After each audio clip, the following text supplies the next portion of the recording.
Welcome back to NMRAx January edition. We've got another fun-filled 4 hours for you. And for the next hour, we're going to have Robert Thomas present his Cherokee and Crawford layout. He hails from San Antonio, Texas, and has been modeling the St. Louis and Frisco in his 1920s, in the 1920s time frame. His layout set in the southeast of Kansas. So, Robert Thomas, why don't you tell us what it takes to operate on a small layout? Yeah, howdy, Brooks. Hello, everyone. Thank you for joining today. Go ahead and share my screen here. Today, I'm going to give a presentation titled Introduction to JMRI on Operations on a Small Layout. And as part of that, I'm going to use the layout that that Brooks described, part of my home layout, is the worked example to look through how to use what's a good approach for using JMRI. So with that, let me just give you a quick introduction. As Brooks mentioned, I'm from San Antonio, Texas, a part of the Lone Star region of the NMRA and Division 6, which is South Texas. Uh, Here you see picture of me with the speed captured not in the helix. So good time in Dallas last year at a train show in the area. As Brooks mentioned, I presented last June and gave an overview of the layout that we're going to use part of today as the worked example. So first, what is JMRI? Many folks in model railroading are familiar with JMRI. It's a set of software tools for modeling for model railroad computer control. It's an open source application that's free to download, and it's available on a number of types of computers, Windows, Linux, on Mac. Primary components of JMRI include Decoder Pro. Many people use that part of the software set for programming their decoders, their locomotives, managing a locomotive roster. And it also contains an application called Panel Pro, which can be used to set up signaling, control panels for your layout, control turnouts from the computer screen, and a number of options for that part. But it also, within Panel Pro, is something called Operations Pro, which allows you to create manifests, route cars around the layout, and more. And that's the subject of today's presentation. So for many in model railroading, the main goal of the hobby is operations itself. And so, Beth in the Queen's Gambit recently goes to bed playing chess games imagined on the ceiling. The model railroader, of course, goes to bed and imagines the operations and how cars will move and how to maximize what they're going to get out of this layout they're going to build, making it realistic against a prototype, etc. And so that's what we're looking at today. Uh, how can we use JMRI to simulate or conduct operations on the layout? Now, if you're designing a layout or have not yet built a layout, working with operations in JMRI does not require a layout to be built. It doesn't require a connection to the layout.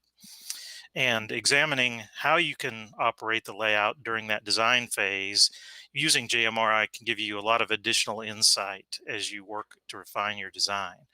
That includes looking at numbers and types of cars you might need, providing information on the use of how you would use yards, interchanges, numbers of tracks you would need there, types of trains you're going to run. If you're interested in a certain number of operators and adding interest for your group of friends, certainly you can design that through the use of JMRI, even if you don't use JMRI in the end as the final operations approach for your layout.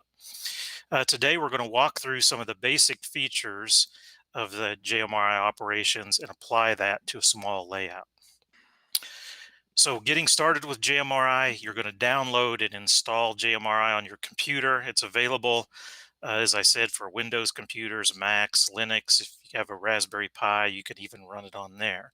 You'll most likely, if you're working with operations, want to have a computer connected to a printer so you can print out the manifest, the switch list that you have during operations. If you're looking to have information on installing JMRI, it's not really the subject of the talk today. But if you visit jmri.org on the internet, there are detailed instructions for a variety of operating systems for your computer. So when you fire up JMRI and you're interested in examining or getting into Operations Pro, what you want to do is open Panel Pro within JMRI and find in the menus under Tools, Operations, and Settings this window. You can name the railroad that you're interested in building. Give a few other parameters here, sort of maximum train length, a few other things. But what you want to do is check this box, add operations to the main menu, which makes it easy to find the operations menus when you open Panel Pro in JMRI. So there are several basic components of operations in JMRI. They include locations, the cars that you have, locomotives. Now we're not going to get into locomotives today, but that's an aspect if you have locomotives and operations and of the locomotives as part of your scheme. We're going to keep it simple and not go into that in this short talk that we have today. Routes, the paths your trains are going to take, and then building the trains themselves and operating them. Many of the details here can be found in the JMRI User's Guide online. If you look at the top of the page there's something like 200 links for various details and options within this setup. So it can be a bit daunting to get started. So we're going to go through this and keep it simple to begin with for our small layout. So first, let's look at locations within JMRI. Now, locations is going to include having spur tracks, yards, classification tracks, and interchanges, as well as staging tracks. And each of those types of tracks within locations are going to have differing behaviors for the operations. Spurs, the first of those, are used to service an industry. So a car brought into a spur, its load is swapped between loaded and empty, or empty and loaded, depending on your choice or the state of the car, depending on how simple you keep it. But you can configure a number of options here: where to return empty cars that maybe are unloaded at that industry, which trains are going to service the spur, a number of options. Now, when you're getting started, the easiest thing to do is just keep it simple and enable the most car movement. Don't try to get into many of the details, just assign a type of car to a spur. Classification tracks and interchanges. In those instances, the car's load does not change. The car is parked there and waits on another train. And so the cars are interchanged with the same or another road. Often this approach or this type of track is used for a local switcher. Cars are dropped off. Switcher locomotive comes in and exchanges cars and takes it to local industries. So you can configure that again for different destinations being serviced, which routes that the trains can take can service that interchange, types of cars, etc. Use again the simplest options here when you're starting out. The second and third types of locations include yards, which are used to store cars or locomotives. Here, the car's status, loaded or empty, does not change when it's delivered to the yard track. And here you can select again types of cars, types of load services for a particular track. If you want to park, say coal hoppers on a certain track within the yard, the railroads that are going to use that yard track if you have multiple railroads coming through an area, and the order of pickup. So you could have first in, first out, for example. And then staging tracks, which are locations that generate your traffic to and from the layout. Staging track has the unique feature that it holds a complete train at a time as part of its part of the operation scheme or the approach in the software. And when you're using these staging tracks, JMRI needs to find locations for all the cars and locomotives, or you get build errors as you're using the operations in JMRI. You can configure when you're creating staging to accept all types of cars and roads to avoid some build errors. You can select various options in staging. You can have the staging track swap the loads and empties for cars. You can empty cars with default or custom loads and generate custom loads for the layout as you build more and more detail and use more and more options within JMRI for operations. Now, to edit a location, when you dive into the menus within JMRI and select locations, you get this window that's in the bottom left here. It gives you a list of locations. It begins as empty. Click the add button, and you're able to build up a list of locations for your layout. And as you edit or add those locations, you get a series of windows that allow you to name the location, assign directions of trains that will service the location, types of cars, and then add a series of types of locations or types of tracks within that location. And here we're giving the example of adding an interchange track and then specifying the details of that interchange track, like its length and direction that the train is moving. We'll go through an example of this as we look at our specific small layout. You also need cars to operate, and the JMRI has a menu item that is the list of cars that you're going to use in operations, and you populate this list with an interface we'll see here in a second. But the list of cars tracks not only the type of car, the road number, its current status, loaded or empty, but also its location and a cumulative count of how many moves the car has made. And if a train is built, it tells you where the car is going and which train that it's on. When we go to add a car within the list of cars in JMRI, we get this menu, this window, and it allows us to give many options. The things that you're going to want to enter to begin are the car's reporting mark, its road number, the type of car, and the length of the car, because the JMRI is going to compute the occupancy of various tracks against their length for accommodation of that car during operations. JMRI will also provide a weight estimate automatically, and you can add additional details that you can show in various lists, things like build dates, comments, a kernel. A kernel allows you to group a set of cars that are moved together in a single move, and that's useful for, say, a set of hoppers that are all going to be strung together and used as a group for a mine or something of that nature. You can import from these lists of cars from a text file if you look in JMRI documentation. So if you have some other accounting system that you've used for your cars, it's possible to import that list and get it into JMRI quickly. The other option here in operations is the route, and the route is going to be a ordered series of locations that a train is going to visit during as it traverses the layout during the operation. Trains are later going to be assigned against these routes. So what you're doing is you're creating the series of stops that the train is going to make, or the locations it's going to visit along its path, so that when you assign a train to that list, it has a path to take and a list of industries to visit. If you look at the means of editing routes in JMRI, you see something like this. You add locations one at a time in a list, provide the direction of the train. The industries look to see if they are serviced against a given direction of train movement.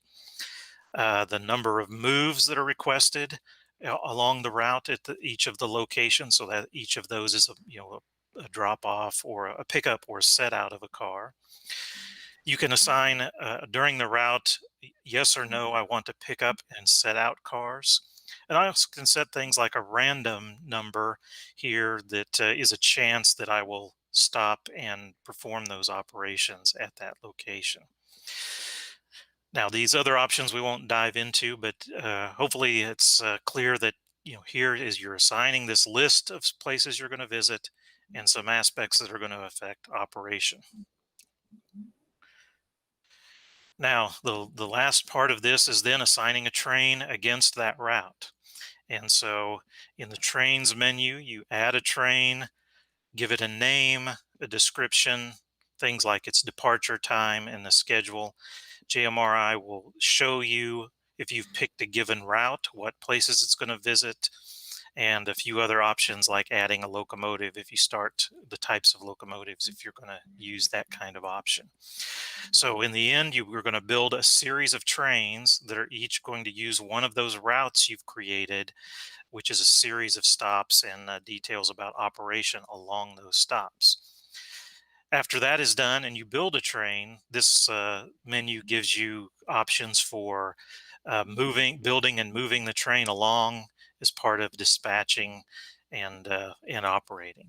So you see, and as you move from place to place, there's a state of the layout and where the various cars are, and you can observe that as part of this interface.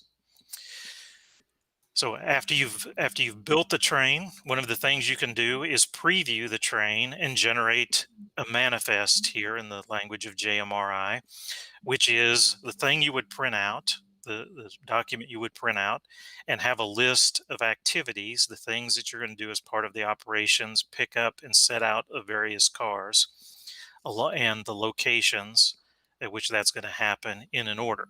Now, you know, JMRI doesn't tell you specifically the order or how to do this. It's just giving you a list of work at a series of locations along the way.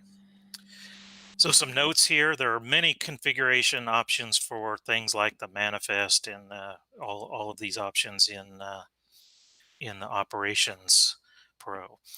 You can do things like for your manifest is create a color configuration. You saw the setouts and pickups were color coded in the previous screen. You can use a built-in text editor for black and white print or the JMRI version of that. You can generate debugging if you have build failure for a train, meaning JMRI could not create a series of moves that represents a successful traverse of the route. And if you're speaking to someone about JMRI operations and trying to get assistance, having that build report printed is an important option, saving it and sending it to someone that's trying to help you because it has details of what JMRI tried to do in order to build the train and give you a manifest. So there are many options. If you look into the manifest print options, here is an example. There are many things you can do, like set the colors, choose the type of editor you're going to view that with, pick different options that will appear in the format of the report or the manifest. So that's very handy, and you can you can perform a variety of things from customizing the built-in to exporting and using other folks' formats for those manifests. So let's look quickly at an example layout here. We're going to use what we'll call the Weir City branch line on the Frisco, which is part of my home layout. And so this is a relatively small shelf layout. It would be sections that are about 18 inches wide and fit in the corner of a room. The layout, if we follow it around from the bottom left here, includes a couple of staging tracks, which represent the sources of trains from Cherokee Junction to interchange here with the Missouri Pacific, to the junction, Weir Junction, which leads to Weir City, and an area with a variety of industries to switch. Beyond the city, there is a brickyard that is serviced in a possible location within JMRI for the operations. And so some of the components that are here, we have a staging yard, a town with 7 industries, a couple of other locations that we want to assign operations to, including Young's Mine up here in the top left-hand corner, which represents a mine, the lead to the mine as a siding or a spur. And then there are 2 interchanges. There's an interchange that is with the Missouri Pacific midway here on the left. And then there is an interchange track within Weir itself to park cars here on the corner. So, what is the approach for building an operations scheme for this small layout within JMRI? Well, there's the prospect of real trains, the trains that your operators are going to run and have manifests and duties. So here we'll have a Weir City trip, places that we'll visit along the way of the layout. A brick train, which is a train designed to service the brickyard, as a large number of spots, and visits a couple of uh, other sites along its way, including Young's Bind and the interchange in Weir. A local Weir switcher for the industries within town. So if you imagine you'd like to have an additional operator on the layout while trains are being serviced back in staging to provide the next series of runs, a local switcher within town might be a nice option. And then a second train into town following. Here the example is to show that the same route can be used for multiple trains. Now, the other concept that we're going to add here is the use of virtual trains that are really to service things like the interchanges on the layout. So, as an example, we're going to use as a reservoir of cars, some storage boxes that are off to the side on a shelf next to the layout that contains the cars that are in reserve. And we have an operations action within JMRI that takes cars from the storage. Someone is going to 050 them. They're going to place them by hand on the interchange, pulling cars off the interchange to give some variety. But this allows the cars to continue to be tracked within JMRI and provide that functionality of the interchange. Similarly, as we have trains built in staging, they are going to pull from this reservoir of cars to build the next train and return cars to this reservoir as they return from these turns on the branch line to Weir. So here's the approach. We're going to look through the options that we have for locations and places that we want to mark for the operator as distinct geographic locations on the layout. So think of these as like items that would appear in your timetable. So we want to think about what areas would be switched without interaction with the neighboring areas. Those would be distinct locations on the layout, where some of those locations will have multiple spurs and be considered a single spot to visit. So we may choose to divide some areas while they're near to one another as distinct locations to make it easier to make assignments for specific trains and be shown as separate locations in the timetable or in the manifest. You may choose to further divide various locations in order to have an order of events that's desired and also ensure car distributions. Here we've got multiple industry spurs interchanges available. So on the Weir branch line, what we're going to do is we're going to build an example of operations in JMRI where we have this list of locations. Cherokee Junction is a point for the operators representing leaving staging. That Missouri Pacific interchange is a location.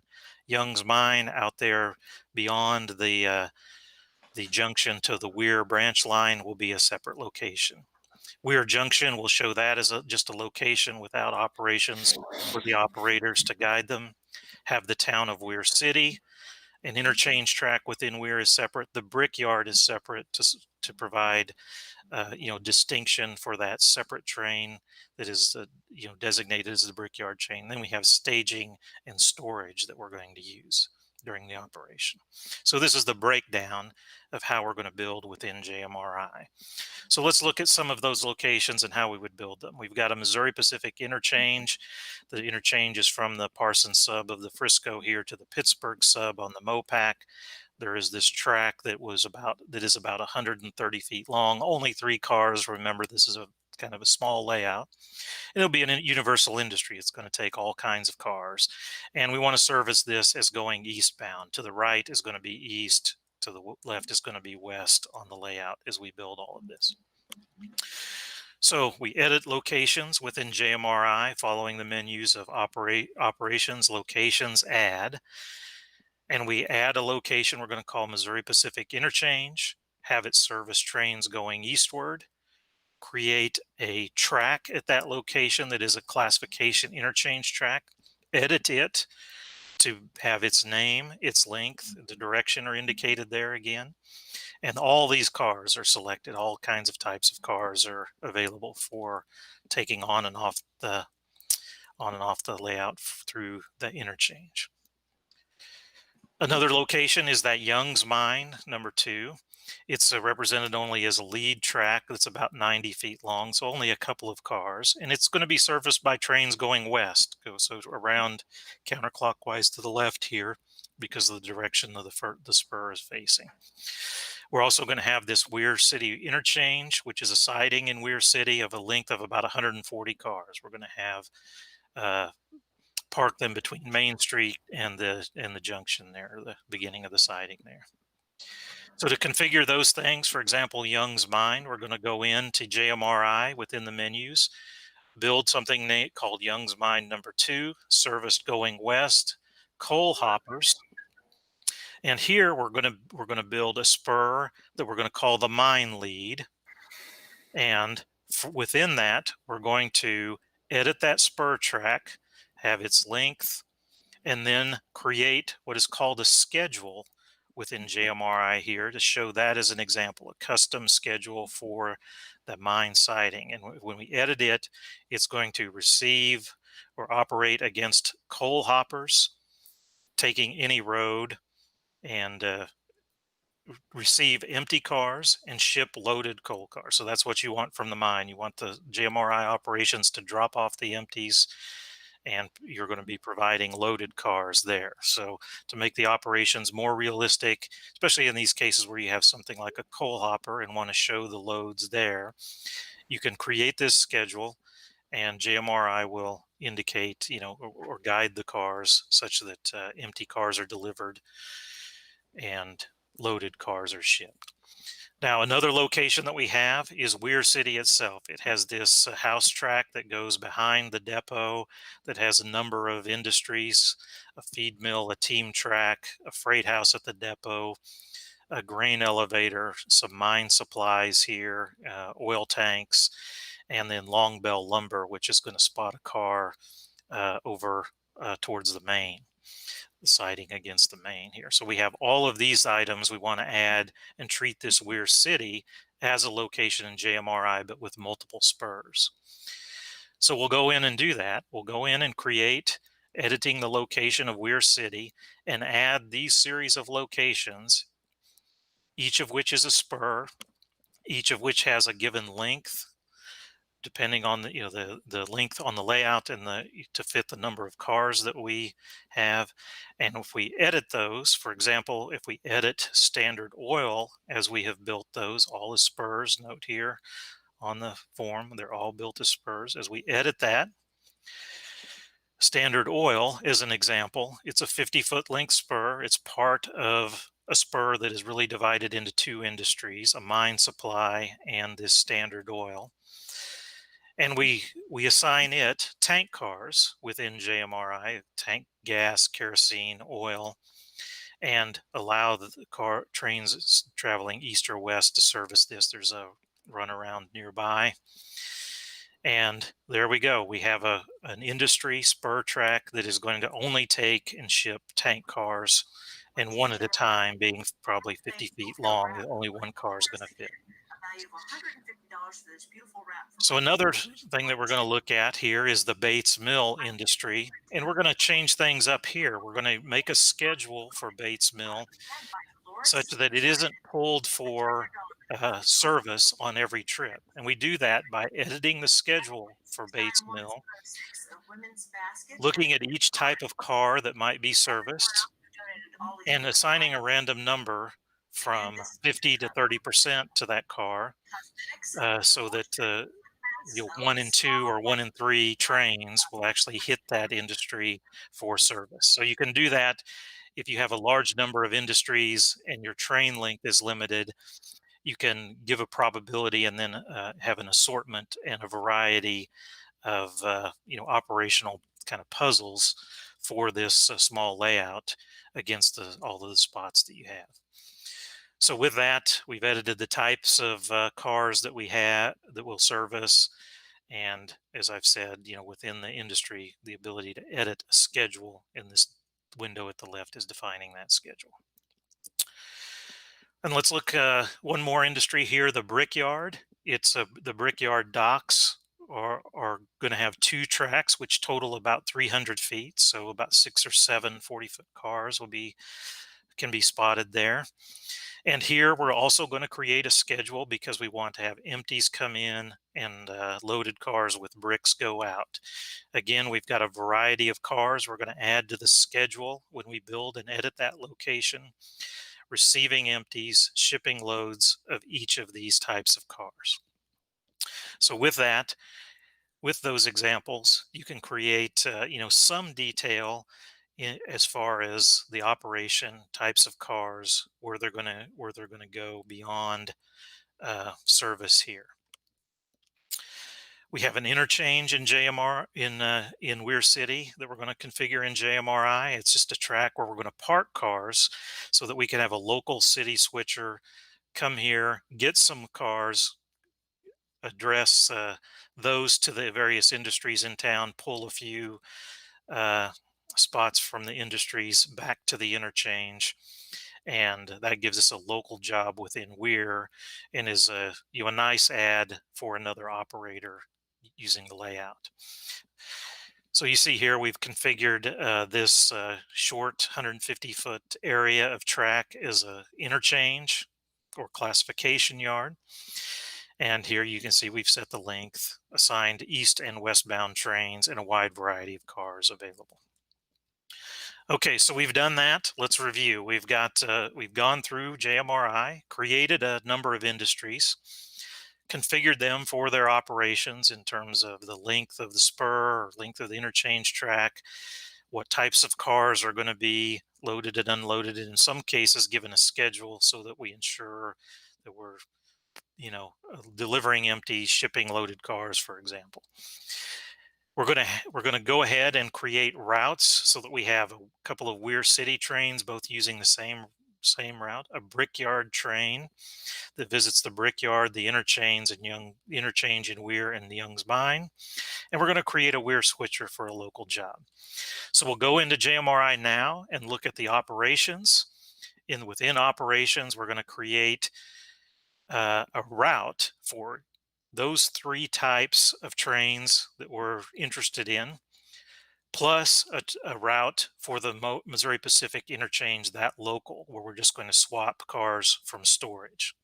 So each of those, we add them to JMRI under routes and go in and edit them. And so editing the route, again, looks something like this. You add a series of locations the train is going to visit, the direction the train is traveling, how many moves you're going to request at each of those locations, and then assign yes or no, I would like to have pickups and set outs along the way. As we go through and configure that, we're adding locations using the button that is down here at the bottom, choosing the location in a drop-down menu, and then these up and down buttons on the right here allow you to change the order of the series of locations as they appear in this list. Okay, so another example here is the brick train route. It's going to visit the locations we mentioned, come out of staging, pulling cars from storage, going around the layout from Cherokee Junction into Weir City, the brickyard, and then returning through a series of spots, some of them that have no cars delivered or set out or picked up, the location being either not serviced in that direction or a point on the layout just to guide the operator in the sequence of locations they're assigned to visit or traverse. And now we're ready to make the trains for our Weir branch line layout. We go in, we assign the various trains to those routes that we're interested in, describe them with a description here. And again, each of these trains is assigned a route, and we have an AM and PM local, each of which are going to use the same route. They're both going to use this Weir City service route. So multiple trains may use the same route. When we're ready, we hit build. Here, we hit the build button. That constructs within JMRI the train. And then if it builds successfully, we get this preview button that when we click on, allows us to look at the manifest for operating the train. And so here you see we're successful.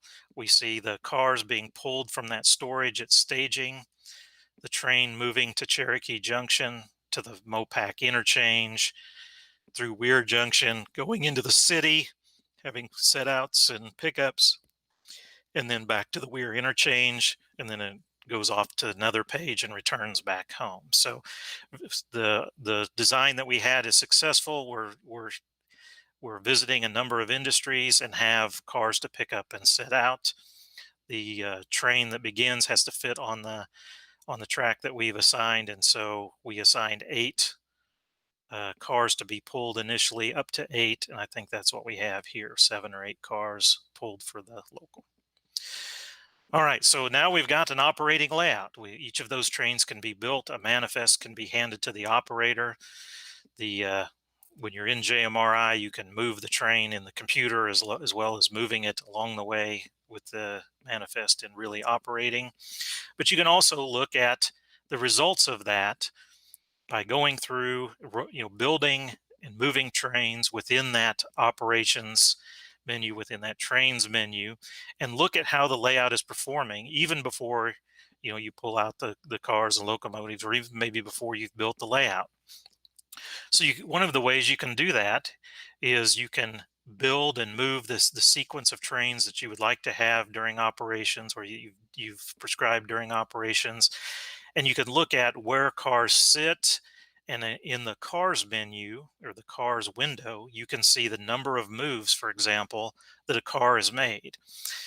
And by doing this, you can, determine, is there an issue with your approach for the operations? Do you have like one car that seems to be moved a lot? Maybe you'd like to have more of that type of car so that there's not repetition to the operator. You can also see things like this orphan here, where there's a car that hasn't moved, was because of an error that I had made, and the train was not being serviced in east and west, but I had prescribed north and south by accident. And so going in and fixing that is part of the debugging that you can do by looking at what you have in this operations setup. Okay, so this is only the beginning. This is a kind of a simple example for a small layout. There are many things you can do to refine the operation scheme, creating custom car loads for specific types of cars, refining your schedule. You can have alternate off-spot locations that prescribe work to bring in and service an industry from the off spot to load additional cars. You can add the locomotives and cabooses you want to use within the operations for a small layout like this. We don't really have a caboose track or an engine house, but you can do that as well.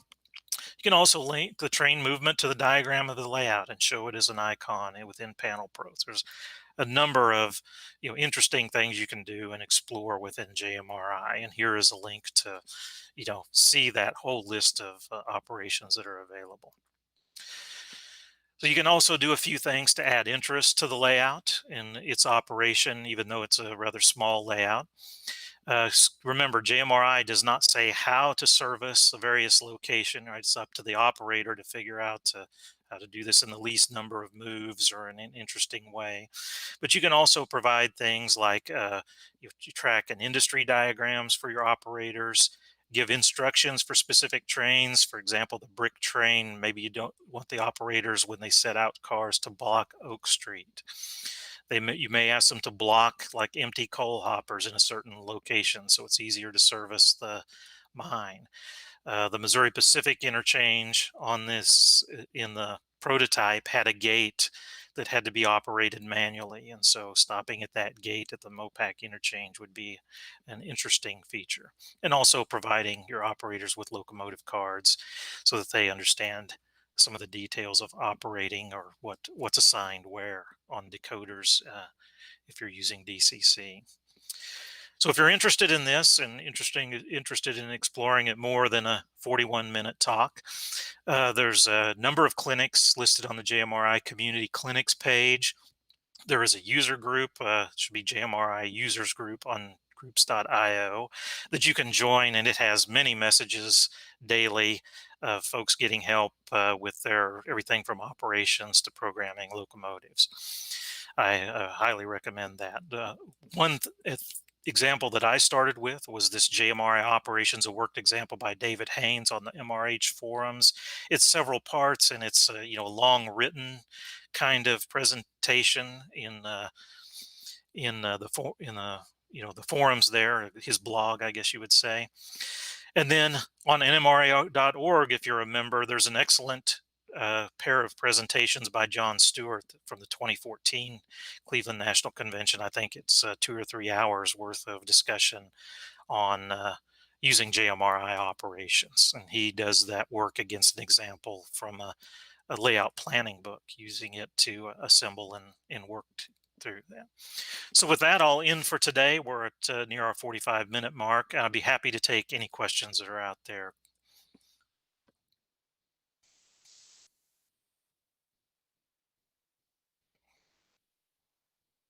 My mic unmuted itself, and I didn't realize that. So That's all right. all right. Some of these are a little long here, so hopefully I might have to just read them to you here, but I'll try to paraphrase some of them. Is JMRI operations only designed to only work prototypically? Perhaps this one person that asked the question could not have a mainline train drop cars in an industrial area, and he needed to set up a fake yard to drop cars before the switch list would work. Have you had a problem with that? And if you have you figured out a way to fix that or work around it?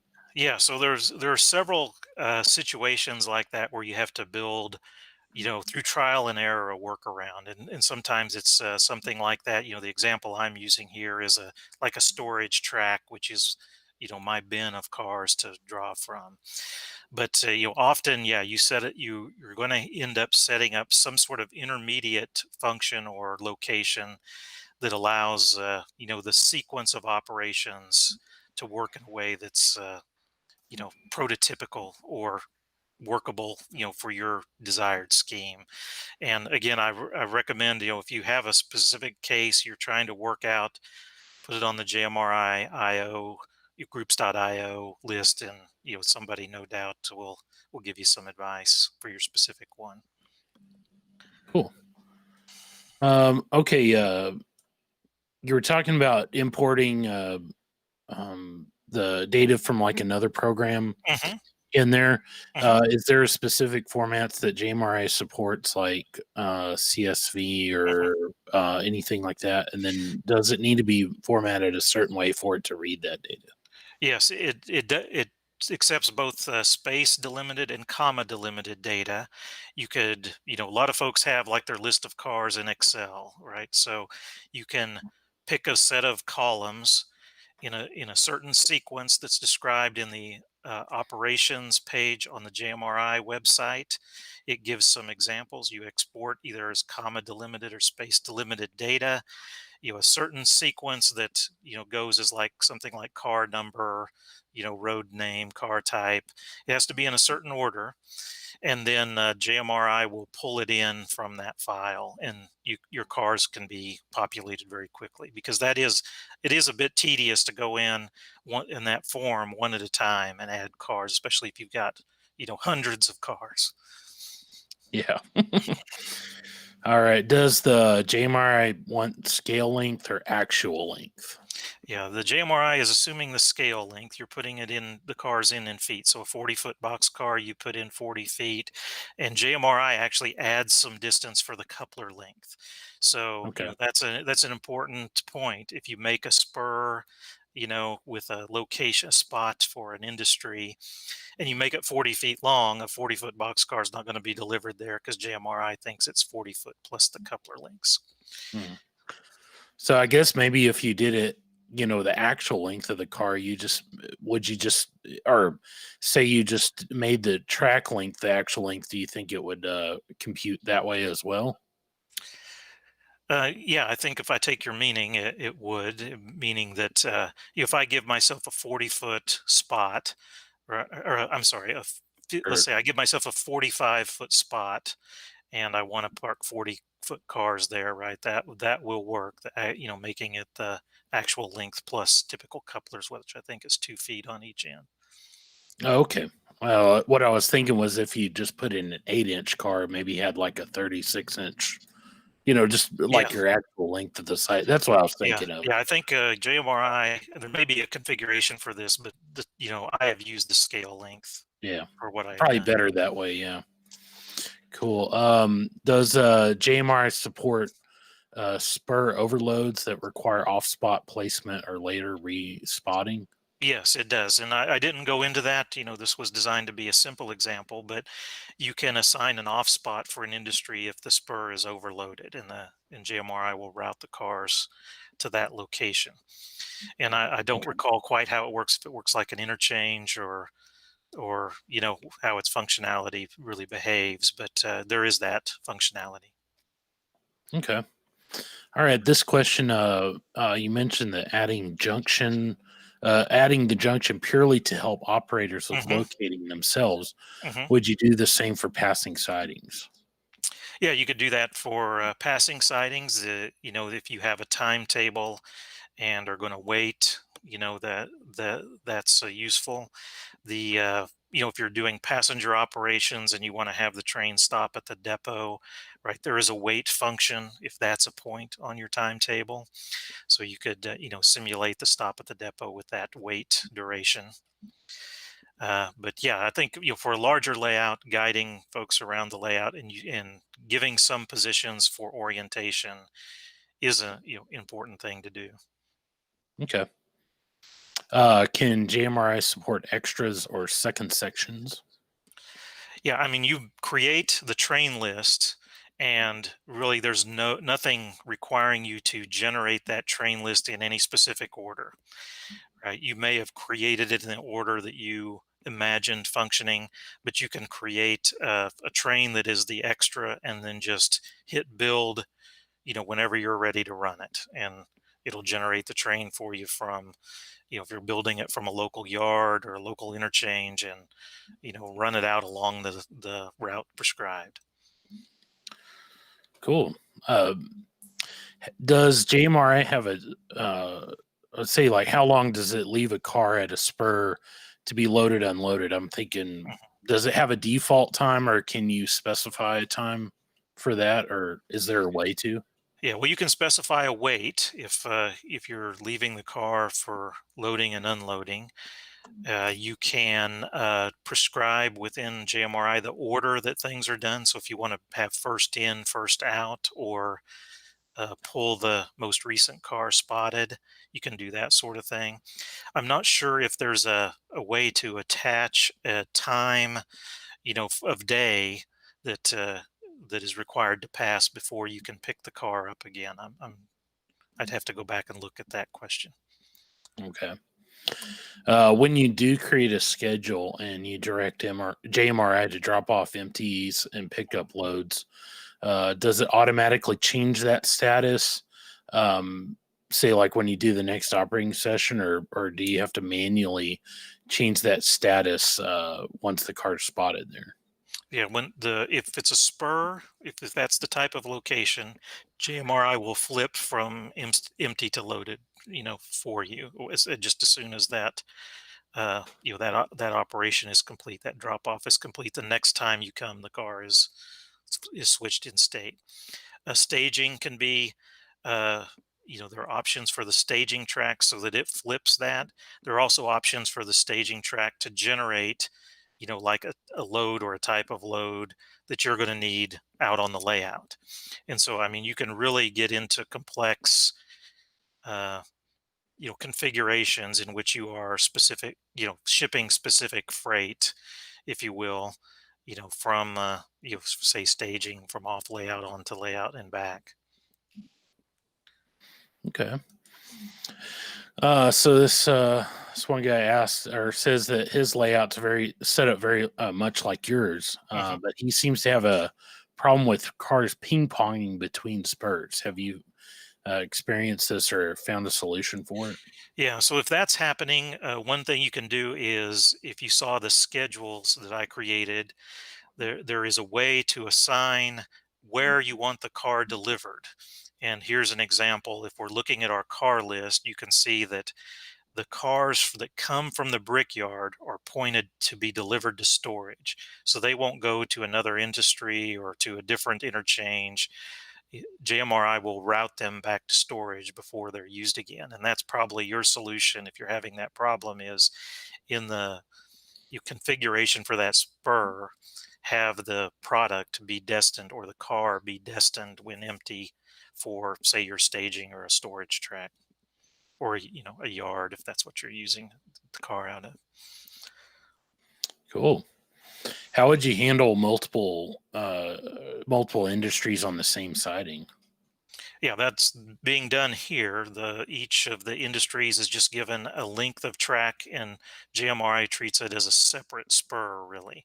And so you might prescribe that industry. You might prescribe that industry to be a separate location in JMRI, and then build a spur track at that location for each of the spots that you have, or each of the multiple spurs of that industry that you have. So for example, if one spur is for a certain type of car, you can configure that spur, that section at that location to only accept that type of car. And that's what we're doing for the Standard Oil in this example. How about running unit trains? Any special way to handle that? Well, I think what you're going to do for your unit train is you can make the cars a kernel if you're servicing an industry with that unit train. So if maybe it's going to drop off or be loaded with coal as a unit train, you can make that series of cars a kernel, and JMRI keeps those cars together. And so you can run the train as a unit train out, and if it's loaded or whatever, and back to the next location, and it will just stay together. And the spots along its route, if you're looking at the example I gave for configuring a route, what you're going to do is just give 0 moves for that unit train for every place except the place where you're going to service it. And really, it just needs one move, right? If it's being delivered and picked up from that spot, I guess 2 moves delivered and picked up from that spot, or just, you simulate it just by running it through its destination without calling it a move, I guess. Give that as an instruction for the operator. But for if you're running a lot of like short coal cars or something, it's nice to use that kernel function to group groups of 2 or 3 cars, so you're not having a bunch of individual unblocked coal cars scattered all over on the layout. Have you seen a way to do like a repair in place, blue flag a car, just to add some operational interest? I would think that would be a cool thing to do. Yeah, I haven't done that. You might do that by having the person running the operations here go into the cars list and give a destination of a rip track for a car, because you can go in and edit the car at any time. And so you might go in, pick on it, and have it routed to a rip track rather than wherever it was in the current state of the JMRI system. Yeah, that's an interesting question, doing that other than just picking cars to be delivered to rip tracks, right? Yeah, that'd be a cool way if there's a way to, just randomly have it spit something out when you do the switch list, just to Yeah. add some things. So And we again, got let me reinforce that I am not an expert, a JMRA expert, right? I'm sharing my experience and what I've done on my own layout using it. cool. We've got one more question, and then I think we'll be ready to wrap it up. Okay, This thanks. goes back to the unit trains. Can a unit train or kernel train be made up of more than one commodity? I think yeah, you could make any set of cars part of a kernel, right? The kernel, I don't think, has to be all of the same kind of car, the same kind of load. It's just a means of attaching them together to move them all as one. So I think that can be done. Cool. Well, Rob, I appreciate you being on, and that was a very interesting clinic. I'm definitely going to have to go watch it again Yeah, it's later a lot on. of fun. It's a lot of fun. It's its own, hobby within the Yeah, hobby, of course. a lot of information too. So we greatly appreciate you being on. So Yeah, thanks for having me, uh, Brooks. cool. Well, Brad, do you have anything to say before we go to the break? No, before we go to the break, I think we're going to hit this wheel because I see Gordy's got an awesome lot of questions that I want to see what's at the bottom of the list. So now that Martin's here, we'll just get over to the wheel and we'll get it spinning. Yes, Martin, you were going to say? Oh, it's just Gordy's wheel sandpaper. So let's go over and give it a whirl and see what happens. Okay, so the wheel's spinning, and out of these endless questions, oh, this is a good one. Guess Gordy's favourite flavour of donut. Yeah, I don't know where Gordy's he's got it. favourite flavour of donut. Okay, well that should get a few responses happening in the chat, I Yeah. reckon. So I'd be really keen to see what everyone thinks because I definitely don't know what his favourite flavour is, but I might have to send him a box or two or 100. I reckon it might be the double choc ones. I got a feeling he'd be into the chocolate. Yeah, definitely. So put your answers in the chat, and I'll keep an eye out for what's the most popular, and we'll be back very shortly with the next clinic.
Welcome back. Our next presenter's passion is to stop the process of just building and start a better process of engineering and infrastructure we use to display our models. The clinic you're about to view is a small sample of the approach he used to define the process of engineering rather than just building.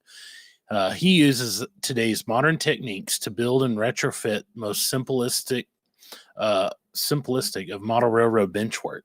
The first in a series of videos centered around the design, engineering, and assembling platforms for your modular railroad. Please welcome Jeff Reichel. Okay, good day, everybody, depending on where you are in the world. What we're going to show today is the second video in the series of videos that were just spoken about. So, Mr. Producer, if you could start that video, we can move on from there. Hi, welcome to part 2 of building our modular system. Today we're going to work on 2 different things. We're going to work on our riser modules, incorporating risers into modules, and we're going to work on our corner systems. We have 2 different versions of those. Last time we showed you the tools and methods as well as materials that we were using to create our module sets, and we showed you a few things about how to create the corner blocks, to find our joinery and different joinery methodologies, and we're going to use those here. Today, however, we're going to focus more on how to generate our risers and how to generate our angles for risers and techniques that we use to get those measured out as well as in place. We're also going to be talking today about these corners, and in this case our corners for generating these corner blocks and how to create those. So all in all, this is a fun project, so let's get started. Let me show you how I built the riser module.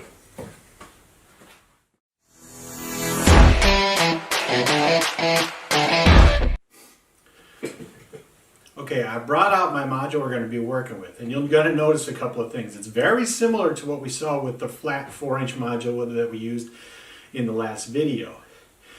The only difference is now I'm dealing with different heights. Okay, this is literally a 6-inch module and this is an 8-inch module, and I refer to that in the height size. I've cut my blocks and I've cut my cross pieces and front pieces to 8-inch, so that's basically made a box. I also have, as you can see over the top, get this up here really quick, is I have the 2 pieces in the center like we did before, so that if I wanted to add a leg here, I can do that. Now, what we're going to be doing here is we're going to be doing a number of things from this particular system. First of all, this is going to be connected on this side to a 4-inch module, so I'm going to have to wind up cutting that. However, if you remember the last program, we talked about making a higher backdrop, and that's what we're going to be doing here. But in order to make the whole thing work in this context, I made everything the same size so that I can show you how to do it from scratch. The front will start at 4 inches and pretty much stay that same length across the front. However, on the sides will actually be lifted across, and of course in the back it'll actually go back down. Now, with that being said, you're going to see a number of things that are a little bit different here than you saw on the first one. First of all, it's the height. The joinery is a little bit different because I've already put in the joinery to make the boxes symmetrical. And that's going to change, and I expect it to change. But for right now, I just wanted to put it together. We're going to show you how to actually do our layouts specifically for risers. Now, there's 2 ways to make a riser. Okay. The first one is an integrated, where I'm actually cutting the riser into the ribs or the cross members here. And we're going to show you how to do that. The second way is actually done with another piece, where you actually take a separate piece and you actually stack it on top, whether that's from a tabletop. For example, if I were to put it on a tabletop, let's go this way, and I create my rise out of that, I'm not really too in tune with that. I don't like making a full tabletop and doing the rise out of that. If you're going to do that, there are foam inserts that you can put on top of the tabletop, and that works just fine. But if you're going to be doing it with the framework, we're going to show you how to do it an easier way. Sometimes it's done on the side and done with screws, and in other cases it's done this way, where it's actually made with 2 pieces. It's very strong, but you have to deal with the angle, and that's something we'll show you how to deal with later. All in all, when you start making risers, you have to start out with a plan. And the first thing that we need to deal with is what we call the elevation. The elevation goes from where it starts to where it stops. And the elevation that I'm worried about is not the module itself, it's the track. We'll show you how to do that next.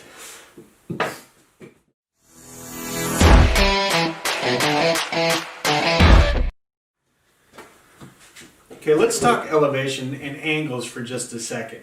Now, everybody's heard the term 1%, 2%, 3%, whatever it happens to be. It doesn't matter what it is. The angle of the rise is going to be determined by two things. First of all, the end point, and then obviously the exit point. So the end point of where the rise starts and the exit point of where it ends. Now, obviously where it ends is going to be lateral, meaning that it will be in plane, so to speak. The big thing we need to worry about is this piece right here, and I'll just show this to you for illustration. Let's say this was the rise. Now, this angle is determined based on the length and the rise of this thing, 1%, 2%. Everybody knows how to find that information. There's a lot of good information on the internet how to do this. But this angle right here is what we need to deal with. So, if the angle is pretty narrow, it makes life a little bit easier as far as the ability to make the rise out of it. But what we want to do is we want to make this in a transition to where it's not a perfect, let's say 2 degree or 2% grade. You can't go from 0 to 2%. It doesn't work like that. We need to find a way to actually transition there. And let me show you what I mean.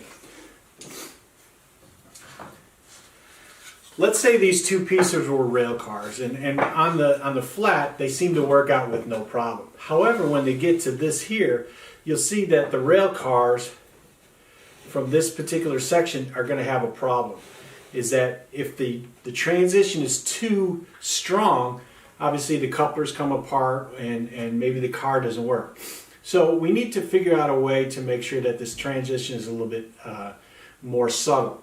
So in this case, instead of doing a perfect 2% angle, we might go with a ½ degree, then another ½ degree a little bit further, and a ½ degree a little bit further. And we'll show you how to do that. But right now, let's deal with how we deal with our transitions. And we're going to lay that out a little bit differently. So to start with, we need to know where our transitions start and our transition ends. In the architectural world, this is called elevation, and that's what we're going to deal with. Now, to start with that, we need to know where this is going to start. Remember, I told you that this actually starts on a 4-inch module, and we're going to start there. Okay, so let's go ahead and calculate how we get our elevation. That's the first thing we need to deal with because we have a good idea where our track plane is going to be. We're not going to deal with that just yet because we don't know where those pieces are going to be. Okay, so we're going to deal with our elevations. As I told you, this end of the module is going to be on a 4-inch section. So I have to start there. So this particular side is going to have to line up to our next module. So in this case, it's going to be 4. So I've actually drew a line and I marked it 4 inches. You can see this particular module is a 6-inch module height, or should I say this 6-inch block. Now I've created a 4-inch from the bottom because that's where we're going to start. That's our reference point. And I'm going to strike a line.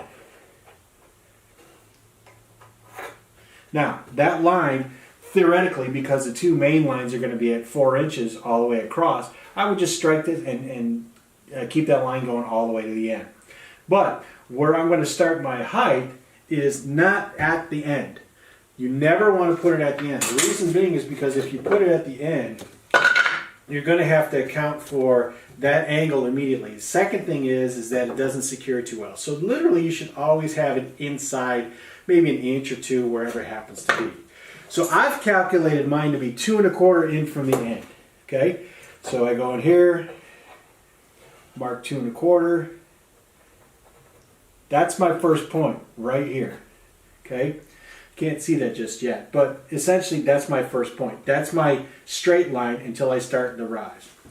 Now the next thing I'm going to do is I'm going to go on to the other side and I'm going to identify the height on the other end.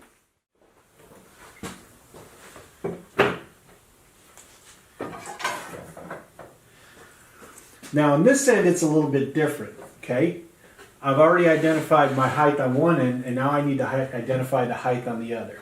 The height on the other end is actually going to be 5 1/4 inches. So I'm going to go to 5 1/4 and make a mark. I'm also going to make a mark at 4. Reason being is because my main line is at 4, so I'm going to make a mark at both spots. Now this is where it gets a little fun. Get yourself a straight edge 48 inches. They sell these at, you know, literally any place on the planet. A good straight edge works not only for laying track, but also for what we're doing here. We need to actually line the two pieces together, both the 4-inch as well as the 5 1/4. And I'm going to do that next, and I'll show you the easiest way to do that. Okay, I've set the modules up on their side in their orientation. Now, I've also have the marks on each end that I need to do, and I put a clamp on here temporarily just to make sure nothing comes out of alignment. Now, I take my long rule, and literally what I'm going to do is strike a line between the 2 points. So the first point here on this side, and the second point on the other side. And now I have my elevation on both ends. Now I have my elevation on both ends. And this is going to be determined how I transfer those lines onto our cross members so I know what angle I need to sand them down to. Now, we were talking about this angle here. This angle, when calculated, is 2.6 from end to end. And that's fine for what we're trying to do. Now, first thing I need to do is figure out where I need to make and transfer this line onto the rib. To do that, I need to know where my track is going to be, in this case my sub-road bed. So, if I were to take, I'll just use this as an example, my long pieces, and I would do them all the way across, I would say, for example, I have one here, I have one here, and I have one here, maybe with a little bit of a curve into it, just because we're going up here, and that's fine. The only thing you need to do is mark the top of where those are going to be, and then we can actually transfer the lines from there. And that's kind of what we're going to go through next.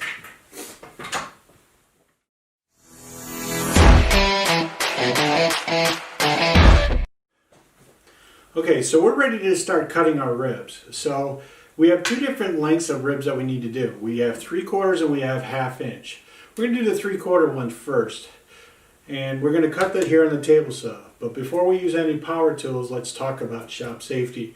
Be sure to read, understand, and follow all the safety rules that come with your power tools.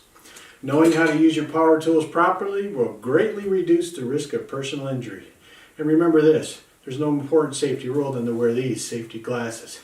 Also, when wearing long sleeve shirts, make sure your sleeves are actually rolled up because they could actually get caught in the blade or on the side, causing severe damage. So what we're going to do is we're going to go ahead and cut this at the desired length for the cross cuts. We'll deal with the height later.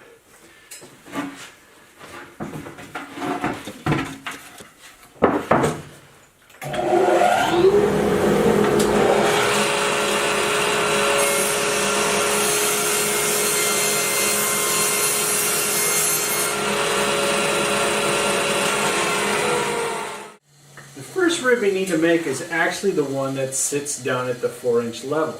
We know it's going to be 4 inches tall, so we can make it at that height right now because we're going to be cutting off the other one later. So I'll set my saw at 4 inches, which is accurately tuned, and we'll make that cut.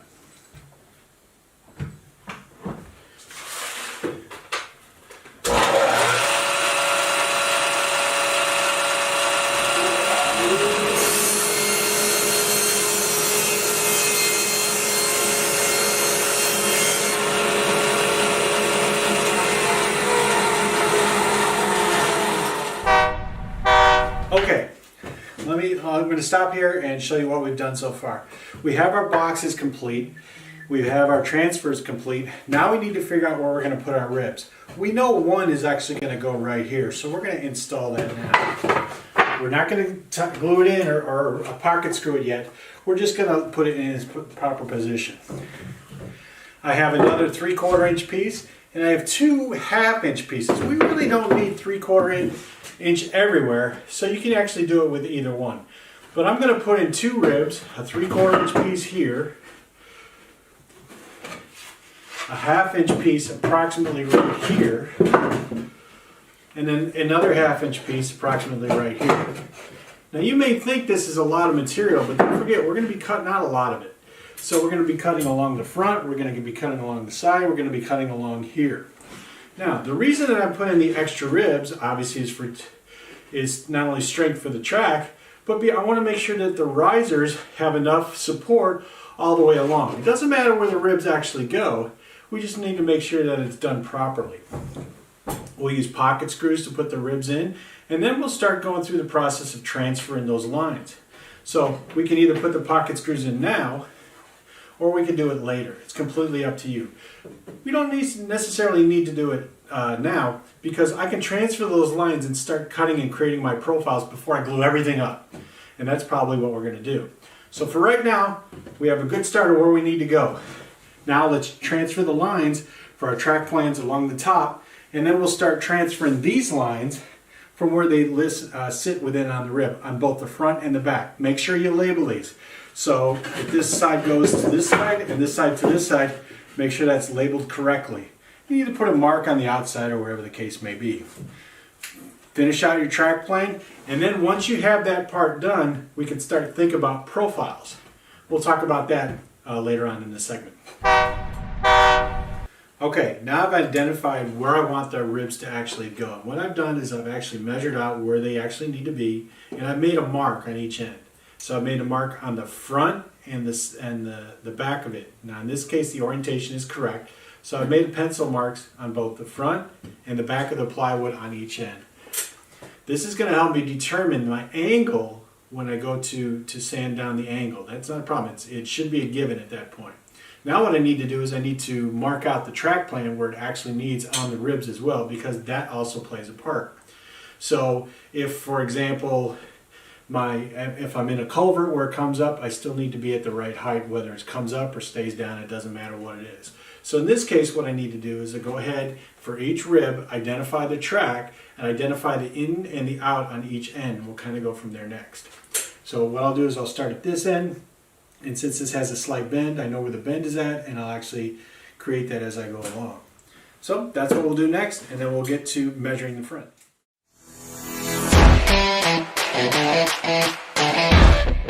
Okay, so what we're going to do next is we're going to start the process of identifying and measuring out where the cuts need to be to equal the appropriate angle. So we know that the first two are going to be at the 4-inch, but this one starts an angle. So the first one that we're going to identify is we'll start the first two. I know those to be at a given height of 4 inches. So worst case scenario, I'll just measure out, make sure I'm at 4 inches, come out to the 4-inch mark, align it, and then strike a line. Okay? I'll do the same thing, so next thing I'll do is I'll mark, actually it's probably easier to take that off. So what I'll do is I'll mark the next one, which the front end is going to be, if I line this up properly, so from the leading edge to the first cut line is 4 1/4 inches. So that's what I'm going to measure down at. Mark 4 1/4. Exactly. 4 1/4 on the other side. And when you have a flat table saw and everything is flat, it makes this job go a lot quicker. Okay? Now, the second line I need to do is on the back. So I measure from here, and now that line has gone up 4 and a little over 1/4 inch. So I go to the back side, measure down from the back end, align it, find my 4 1/4. It's easier with my glasses that are off. Actually, I can do it this way because the alignment's perfect. So it's going to be... Okay, I'm going to bring this closer to the camera to give you an idea of what the piece is. So this is our outside of the module here. Here's our 4-inch line. There's 2 tracks, one here, and here's our elevated, our first elevation. You can see that this literally is up a little bit. It's not much, but it's a little bit. Now what I needed to figure out is once that part is done, if there is a profile, whether that profile goes up or that profile goes down. Okay?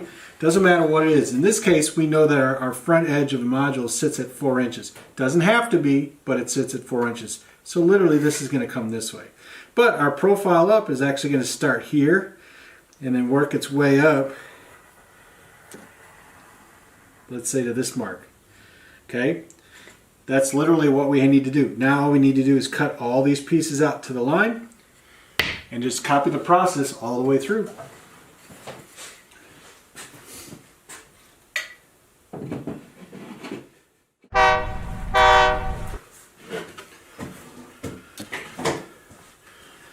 So this is our last rib in line there from the module to the back. I've actually outlined the bottom of the road bed, and here's the bottom of the road bed on the other side. You can see it's a little wider because there's a small curve that goes in there, and the mountain will actually come down to this side. All I need to do is actually cut this out, but what I want to do is I want to ensure that this line is level. Now, with the module this way, the lines on the back, I've also drawn them on the black.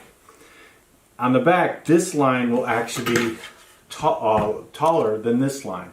So what I mean by that, on the back side of this, it'll actually be higher. So that's how I determine my angle. When I get this in place, what I'm going to do is I'm going to take a rasp and I'm going to angle from line to line, which will give me my angle. All I need to do is follow that all the way through. It's a situation every modeler seems to run into when dealing with risers. First and foremost, this is a typical framework that many modelers can use, whether it's modular or permanent, doesn't matter. You have a step down. How do I get risers above the track line to work across from end to end? Let's say we're just going to go here of a given height. Doesn't matter what it is, but for right now we need to have our risers be actually on top of the framework rather than underneath it. We'll just put this like this. Now, I can still use the same line that I used before. The difference is how I measure that information. Now, let me show you what we mean here. We're still going to use our rule to measure this distance out, except we're going to do something a little bit differently. Bring out our rule. So it's a little bit easier. First thing we need to do is move it to the front. The same thing holds true here. Doesn't matter where it is. Now, our lines are still listed as far as our elevations are concerned. Now what we're going to do is we're going to say, okay, if this first line is at 4 inches and I want to start, say, at the 8-inch mark, that's where I put my line. Mark it at the 8 inches. Move on to this one. Identify the number. Now, if the first one was at 8 inches, okay, from, let's say, 4 to 8 is 4-inch gap. All I do is take that 4-inch gap from that line, mark that 4-inch gap here, and continue it on down the line. That way, the elevation will be identical all the way across. Now, it doesn't matter if you have the 3/4 or the 1/2 inch pieces. You still have the same situation there, is where you actually put it on here, identify the height from your line to your first reference line, and then just copy that all the way through. By the time you get down to the end, this line will actually be parallel to the lines on here. All you have to do is cut them at that point. Now, realizing, of course, that this block will actually be longer, theoretically, than this block. Let me superimpose some lines on here to show you what I mean. Mark this really quick.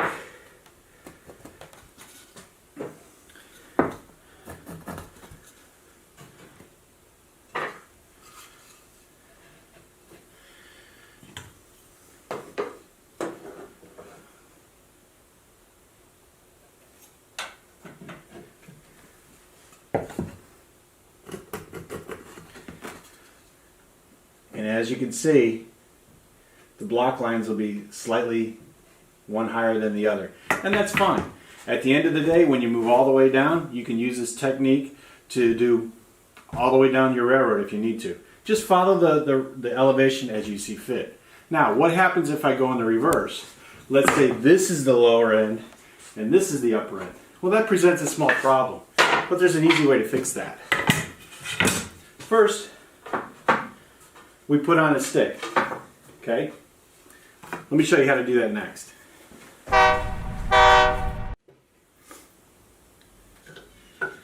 Okay, here's another situation where modelers have a little bit of an issue. And the first is to actually do an elevation line where I don't have the ability to do an elevation line listed in the front.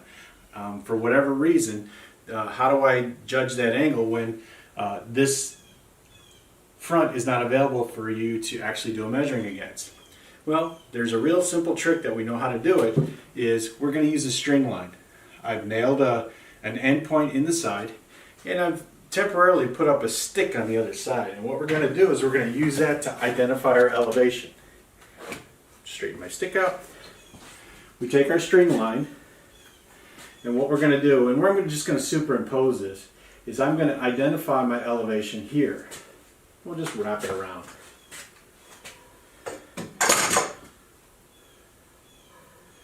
Now, with that, all I need to do is bring this system all the way up to the front, and make a determination of what my low end to my high end is there. Let's say that's 5 inches. And every riser at that point, I measure from the string line 5 inches up, all the way across. In this case, 5 inches, 5 inches, and so forth. So every time, all I have to do is bring it up to the corner, measure up 5 inches, whatever that is, put it on my track line, put it in place. Literally, that's all that needs to be done. It's a simple way of identifying elevation when you don't have the front to actually draw on. It works really well.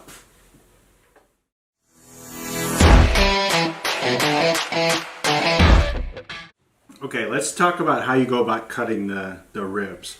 So this is the part I need to take out. So if I were to look at this, my road bed actually sits on this line here and sits on this line here. They're both level. There's no super elevation. There's no angles left or right. It is actually 90 degrees to the bottom. Now, remember, this is the leading edge. This is the back edge. So the back edge is going to be higher than the front edge, a little bit, 1 or 2 degrees. How you cut that is important. So let's talk about cutting options. Well, it's more than likely everybody wants to just get down there and start cutting out whatever pattern they need to. And I would recommend to hold off till you really think about how you want to do this. So let's say my terrain, and I've kind of identified my terrain as being coming down this line. Now, with that being said, I have options. If I wanted to go up here, I obviously just can't cut this straight across. So what I would do is I would take a jigsaw and leave the line. So the line that's listed on the back here, I would actually leave the line because that's my perfect mark. Same thing holds true on the front because the back is higher than the front. If I put it through a table saw, I want to make sure that I cut to that line only. It's perfectly squared. Now, I can't come all the way through here because this line is actually higher.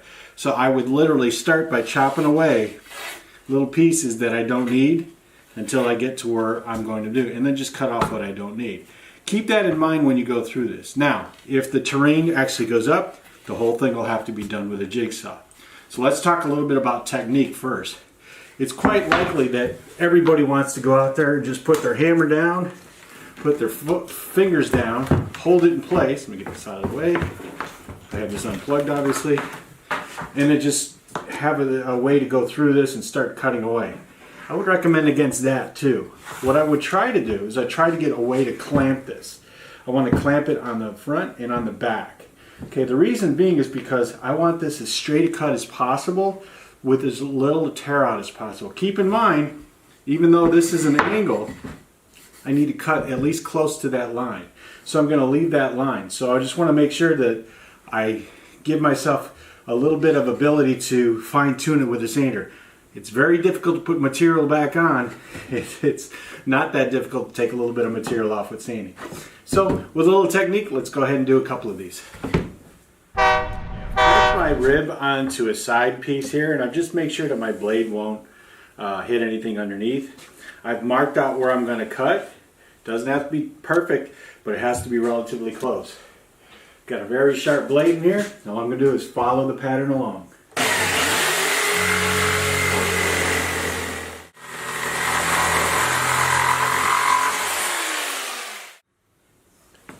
Now we're ready to sand up whatever we need and get that down to our final destination. As you can see, I still see the line on the front as well as the line on the back.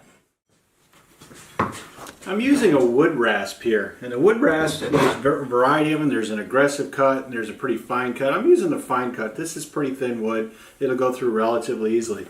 And all I'm doing here is going from line to line. I start out at one end, put it on the end, and as you can see, in a pretty quick work, I can get that line all the way to the end. Real easy to do, just takes a little time and a little effort.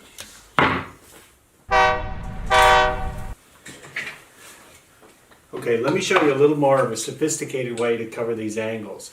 Now, this is one of my ribs that actually goes into the module, and what I've calculated is this is the front side or the low side, this is the high side. This is the high side that we actually want to cut the line to. I've taken one of these and measured my angle. So I've measured my elevation from that point on. I set it at 90, measured the elevation, and then I matched that actually to my saw blade. Now all I need to do is bring up this. I've then measured that line to the end, and that's where I need to cut. All I need to do is put my table saw to that line, and cut what I need, and I'm good to go. It's a simple way of doing it. So let's take a look and see what it does.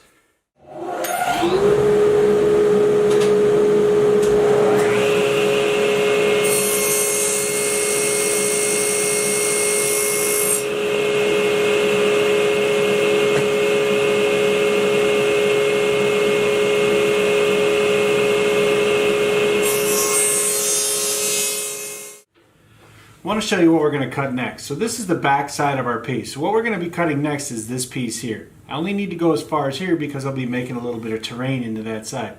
So we'll make our first cut this way.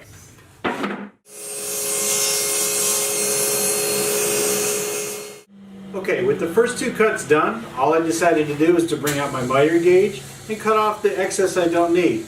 Just makes life a little bit easier when I want to cut my terrain later.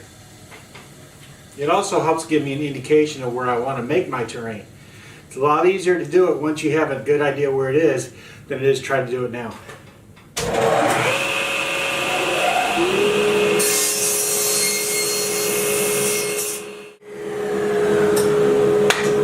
Nothing to it.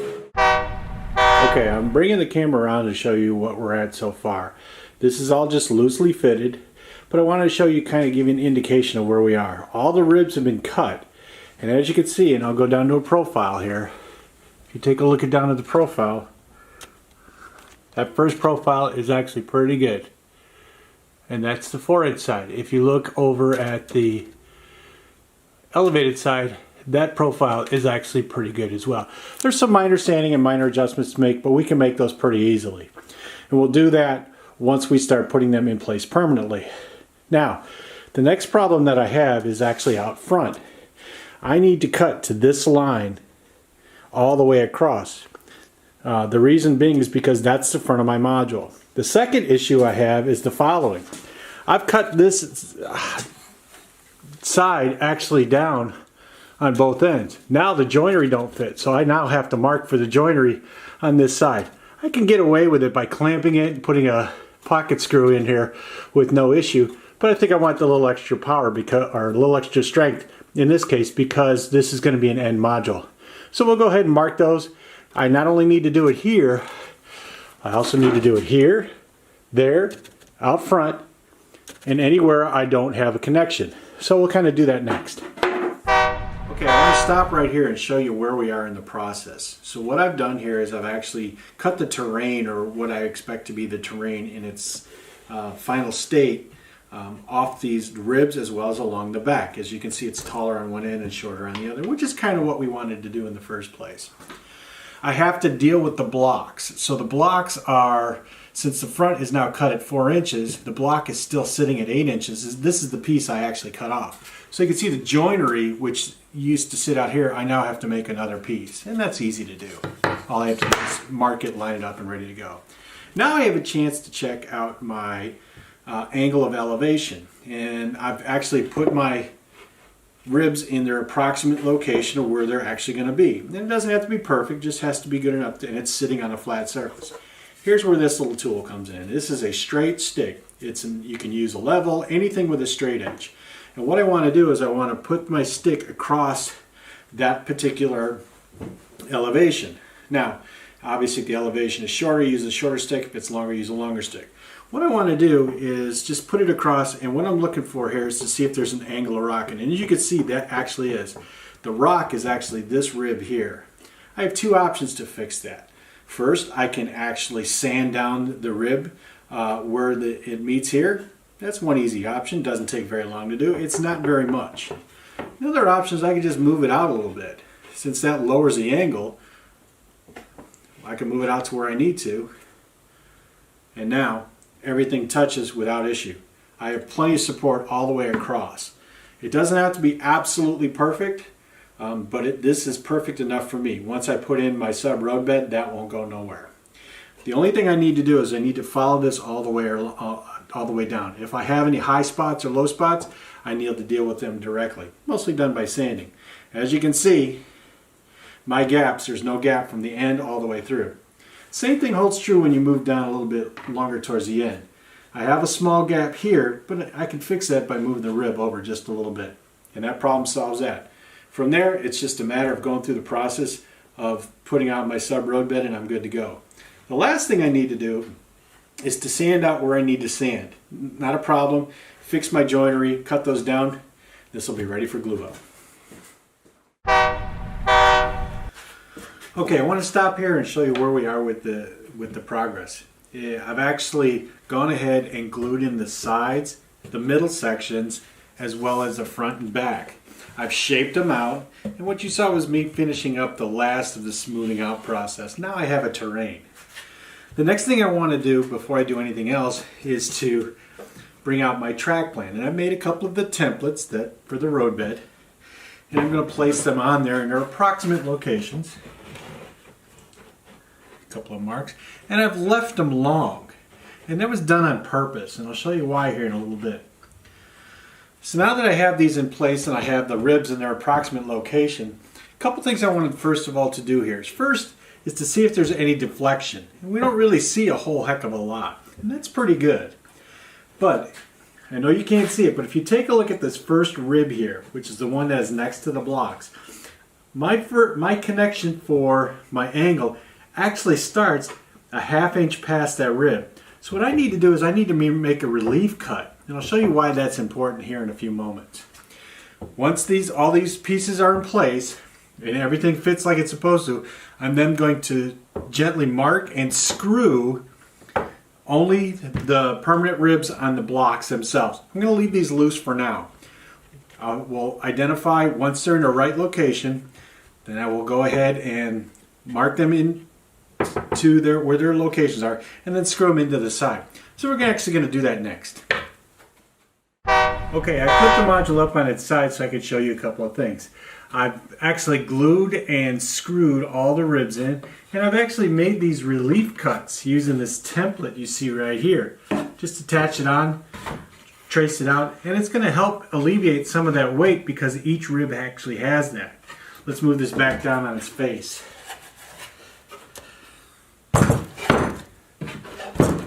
Now, the only thing left to do is to trim off the ends nice and flush, and this module is done. So let's get to work on some corners.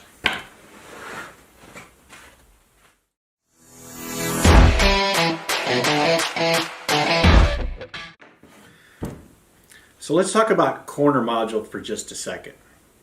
Before I can lay out any corner, I need to know what my angle is going to be. And most corners are literally at 45 degrees, so we're literally going to use that. Just makes it easier for everybody to identify.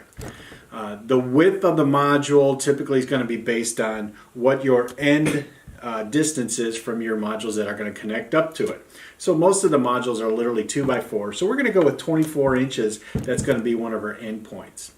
The angle at which we start off with obviously starts at a 90, but when you get to the inside of the angle, it's literally at 135 degrees.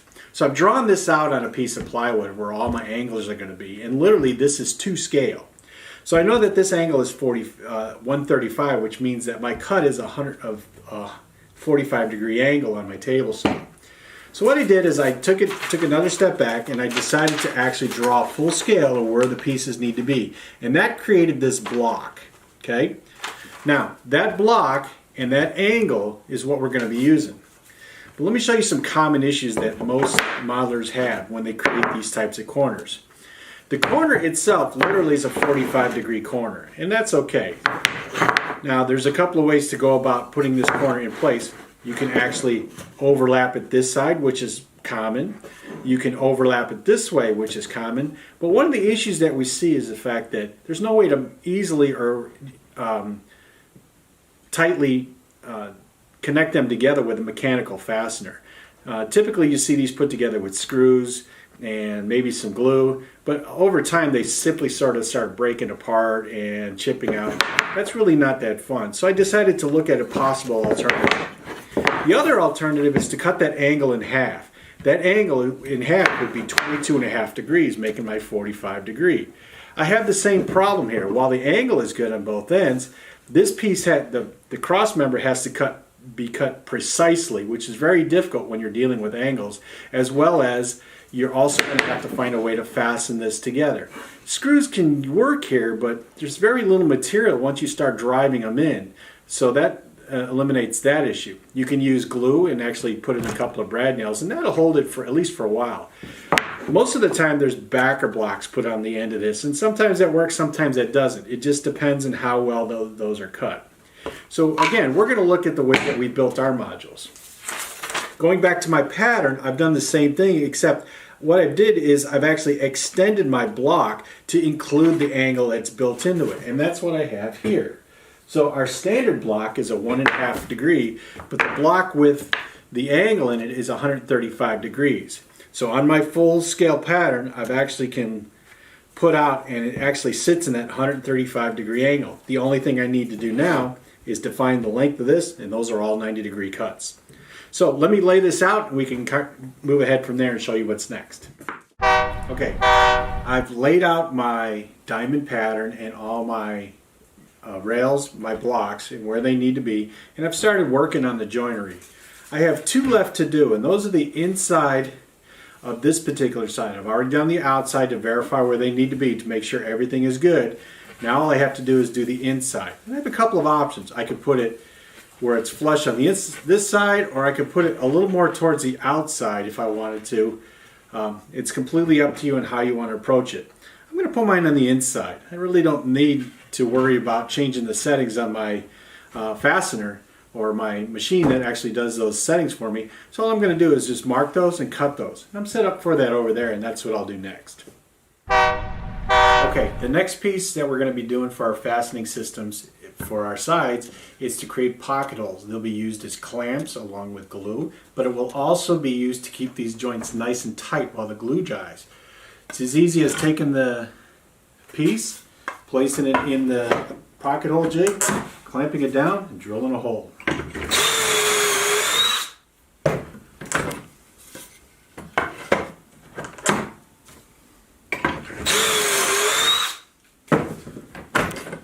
Just like that, it's done that quickly. I reoriented the camera so I can give you a full view of our corner module after it's been assembled. I've gone through the process of connecting all the joinery with pocket screws. Of course, I have dominoes inside there, but I've also taken the time to actually create the relief holes or the handholds in all of the ribs. Now, this module is really wide. If I do a measurement across, it's 34 inches.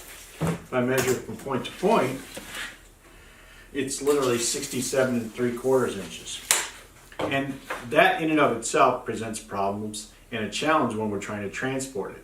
A lot of times you'll see one stacked on top of the other. Also at the same time, because of its distance and size, you don't see too often any of the terrain or built-ups on corner modules. There's literally just a corner and it has your track radius on there. So we can address those a little bit today. Now, as it sits, this module itself is pretty light. It only weighs about 12 pounds. Once you put the sub-road bed on it, it's ready for track, and it's ready for any scenery that you want to put on it. Let's take a look at one of the possible alternatives though. If you're looking for an alternative to the large diamond corner that we saw earlier, you may consider this as an option. This is actually a geometric shape, and what it does, instead of being one piece, it's two pieces. What this allows you to do is it allows you to still have the 24-inch module, as you see here, but the diamond is actually built into the end. So no longer is it 30 some odd inches wide, and no longer is it at 67, it's literally at 24 inches wide and 37. This allows it to be transported a little more easily, similar to the modules you currently have, or it can fit in one of our module cases. So when you put them together, that literally is your 45. And it has the exact same footprint, and if you put the other one on top of it, you'll see that it's identical. Now, there's a couple of things that you can do with this since it's a geometric shape. First of all, you can put one side around, connect it up in this pattern, and now I can have a kick out. Very easy to do. It takes no time at all, but I can also kick it out in that direction as well and create a module specific for that. That's also easy to do. This transport very easily, and all the same techniques are used to create the module like we saw with the riser. You can use the same techniques for the back, the front. But what this also gives you the option to do, because this is perfectly square along the front, I can actually put a module here, or even maybe make a cross piece to where you can change out scenery.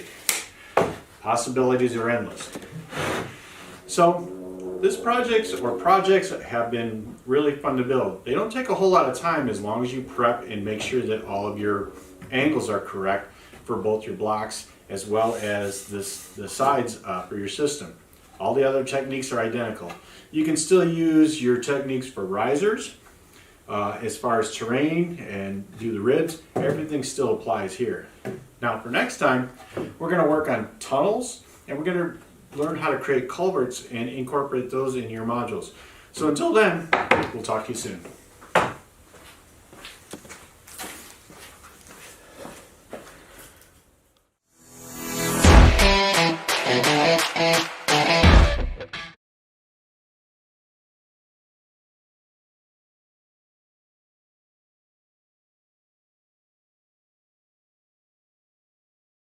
Because they're all intrigued because I'm answering them as we go.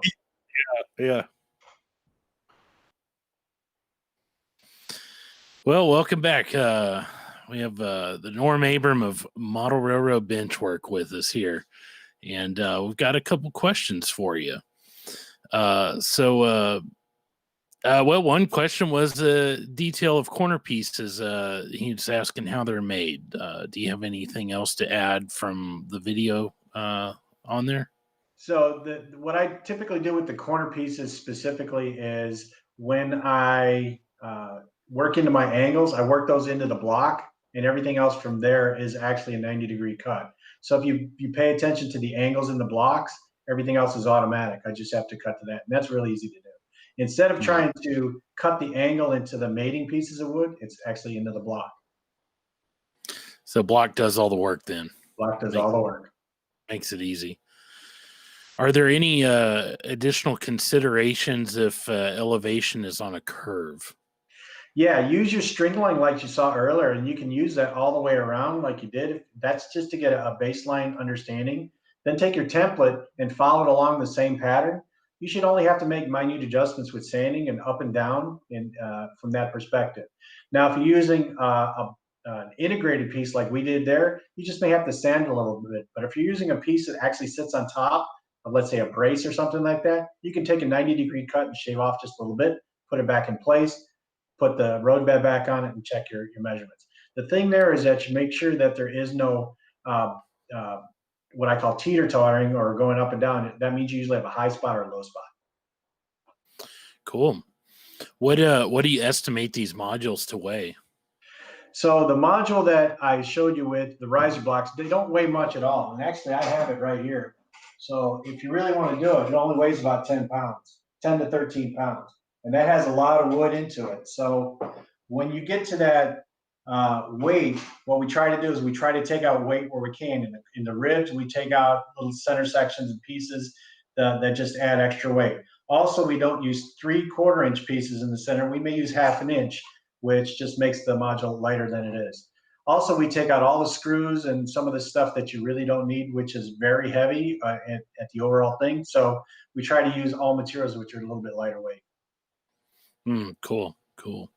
Well, and I guess so the question they're asking me, with all the track and scenery on, that's going to be dependent on what type of scenery, how you're forming it too, because if you did plaster. Yeah, that's correct. So I have a very good friend of mine, a gentleman by the name of Dave Mock, and we've actually come up with a scenery technique that works out, which is very, very light.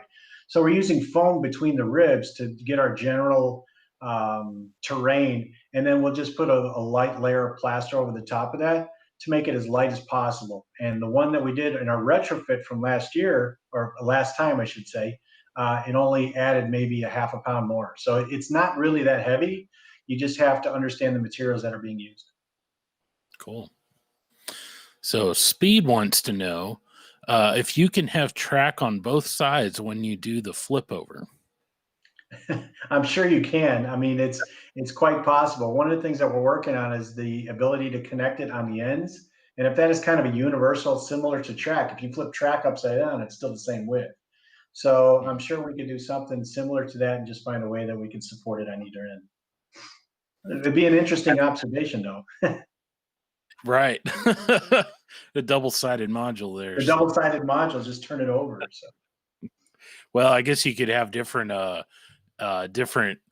fall, winter, or springs, winter. So you have different scenery on it. Exactly. The only difference is how to support it from underneath, and we have a way to do that, and that will be up in one of our upcoming clinics. So be on the lookout for one of those.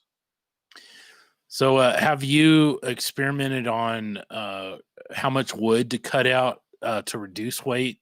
Could you cut more out, or is there a point where you should, maybe not do so much, if you lose strength from it? Yeah, the rule of thumb that I get, if you kind of grip it or move it and it flexes quite a bit, you've probably taken out a little bit too much. So what I try to do is I try to take out less than half the overall volume of wood. So let's say if a piece is 2 inches by 4 inches, I can only take out, a less than a third of that. So that's kind of how we look at it. Also, the placement of what wood to take out takes it into consideration. So as you see from our ribs, most of the weight of the ribs is towards the bottom. The support for the road bed is up towards the top. So I'll actually go towards the bottom where it's still stable, but I don't need all that weight in there. So I'll just cut those out from there. The modules you're making, one gentleman asked if they're made after an NMRA standard. So typically, it's not necessarily a standard from NMRA. The 2 foot by 4 foot, it's probably just an industry used at this point. I've seen Fremo be completely weird dimensions as far as the sizes, weird angles as far as sizes is concerned. So typically, the NMRA standards, they may apply or they may not apply here. I try to go by them when I can. In this case, 2 foot by 4 foot, but nobody says that you can't make this 30 inches by 4 foot, which is one of my sets of modules are going to be. You can make them longer, you can make them shorter, you can make them wider, you can put angles built into them. There's a number of things that can be done specific. What I try to understand is what I'm connecting to, and is there a standard for me to connect to? For example, if I have my track is 5 inches from the front and 7 inches from the front, which is the standard for one of the clubs I hang around with. It doesn't matter what I do between my where it enters and where it exits. Everything in the center, that's up to me. So it doesn't necessarily have to fall in that standard. Just that in order for me to connect to the guy next to me, I have to be at 5 and 7, and then from the other side of me, I have to be at 5 and 7. So whatever's in the center is completely up to you. Yeah. Do you do separate holes in there to route the wires through, or do you just run them through the handle holes through the braces? Well, wiring's a little bit tricky. I leave that to those people who are best suited to do that. But yeah, he actually requested for me to put those handholds directly in the center. That way we could route the wires through. But good wiring is paramount to any module. Obviously, you want to make neatness counts and all that other kind of stuff. So we're we may do extra holes, but these handholds come in quite handy, at least when you're going through the initial setup. Cool. Well, I think we're just about out of time, but we'd like for you to tell us about your dust collection system a little bit.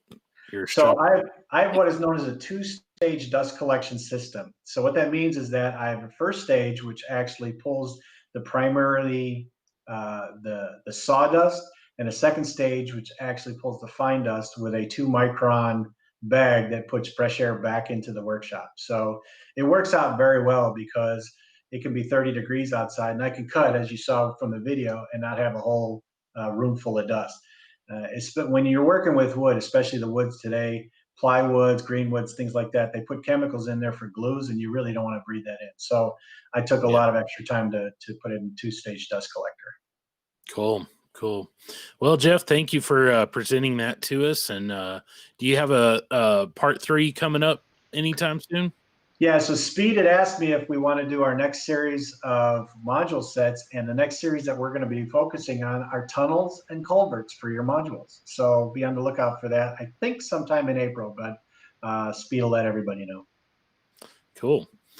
All right. Well, that's going to wrap it for this hour of the NMRAx clinic here. And stay tuned. We're going to go to a break and switch to our next presenter.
Okay, welcome back to NMRAx. We're now on the Australian run, so we've been all around the world. I think today they've been into Africa, they've been to Mexico, North America.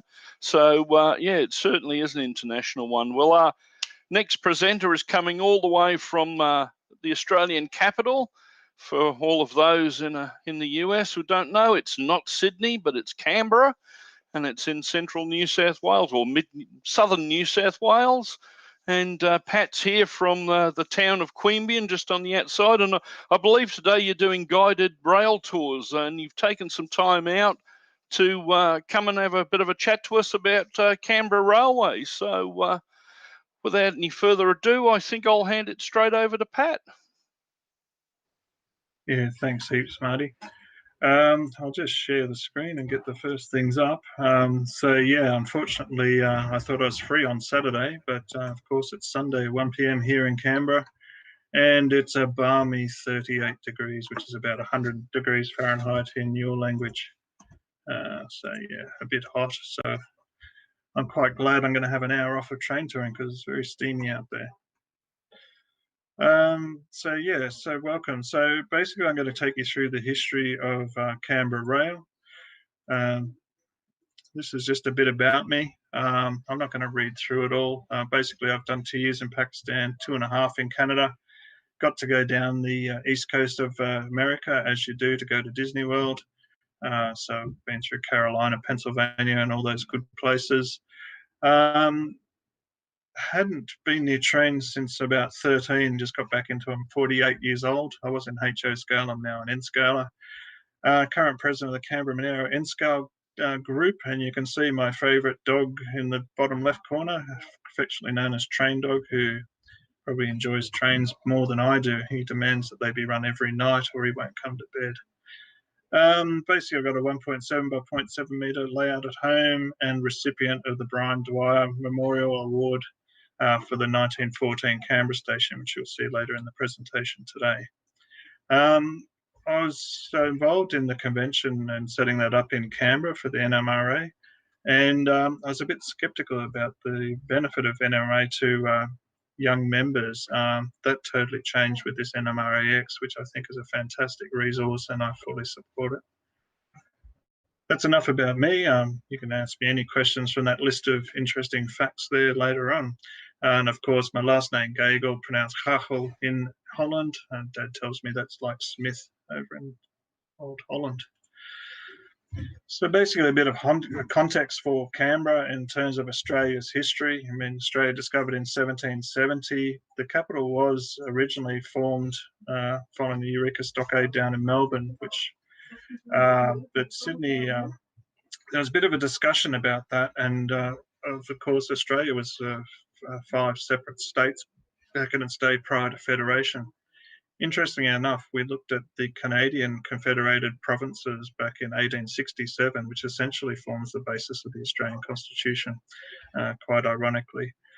So the first discussions about Federation started in 1880, and part of that was actually selecting a capital. They looked at multiple sites. For a long time, it was Dalgety, which was about 150 kilometres south of here, but finally they decided that it would be in Canberra.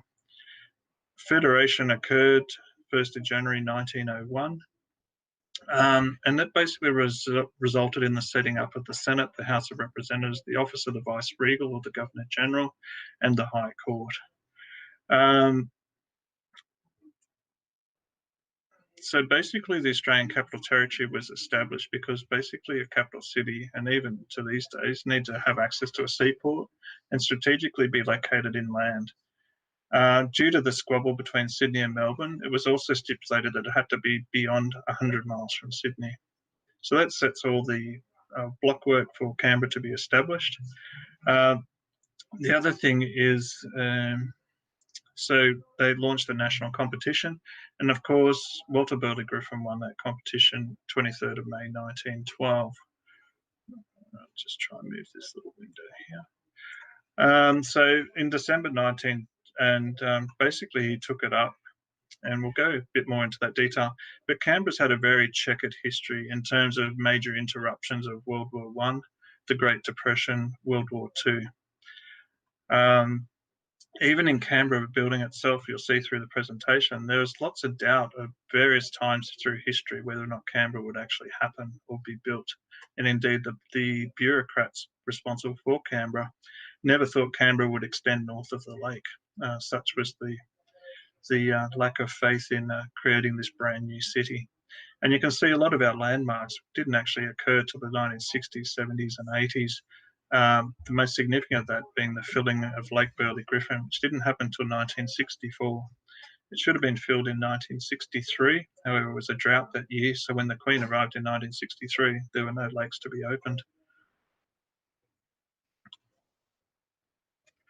So basically the requirements for Canberra was that it must have been in New South Wales, 100 miles from Sydney, needed access to a seaport, and it was for 2,000 people originally. Now, this is really interesting in terms of Walter Burley Griffin. Walter Burley Griffin being one of the early modernist architects who came across from Chicago after the war, and of course was good friends with a certain architect called Frank Lloyd Wright, who you might have heard of. Basically, the competition rules were to design a city for 2,000 people. And it was never published, but Walter Burley Griffin actually, in his mind, Reed was going to be a series of 5-story buildings with shops in the bottom level and living above. So theoretically, it is believed that Walter Burley Griffin's design could have actually supported a city of 2 million people. Now, when you're trying to attract people from Melbourne to Canberra, living in a city like Chicago or Paris was a bit daunting, and therefore it never got legs. And you'll see throughout this that there's lots of ideas that Walter Burley Griffin had, which were opposed by the bureaucrats. And there's a little surprise that he left in frustration in 1920. So just a period of 8 years. There were some other things going on in his personal life, but that won't be covered here in this presentation. So as I said before, they initially looked around Dalgety. Yes, Canberra area was finally selected on the 8th of October 1908 by a vote in federal parliament, which at that stage was still down in Melbourne.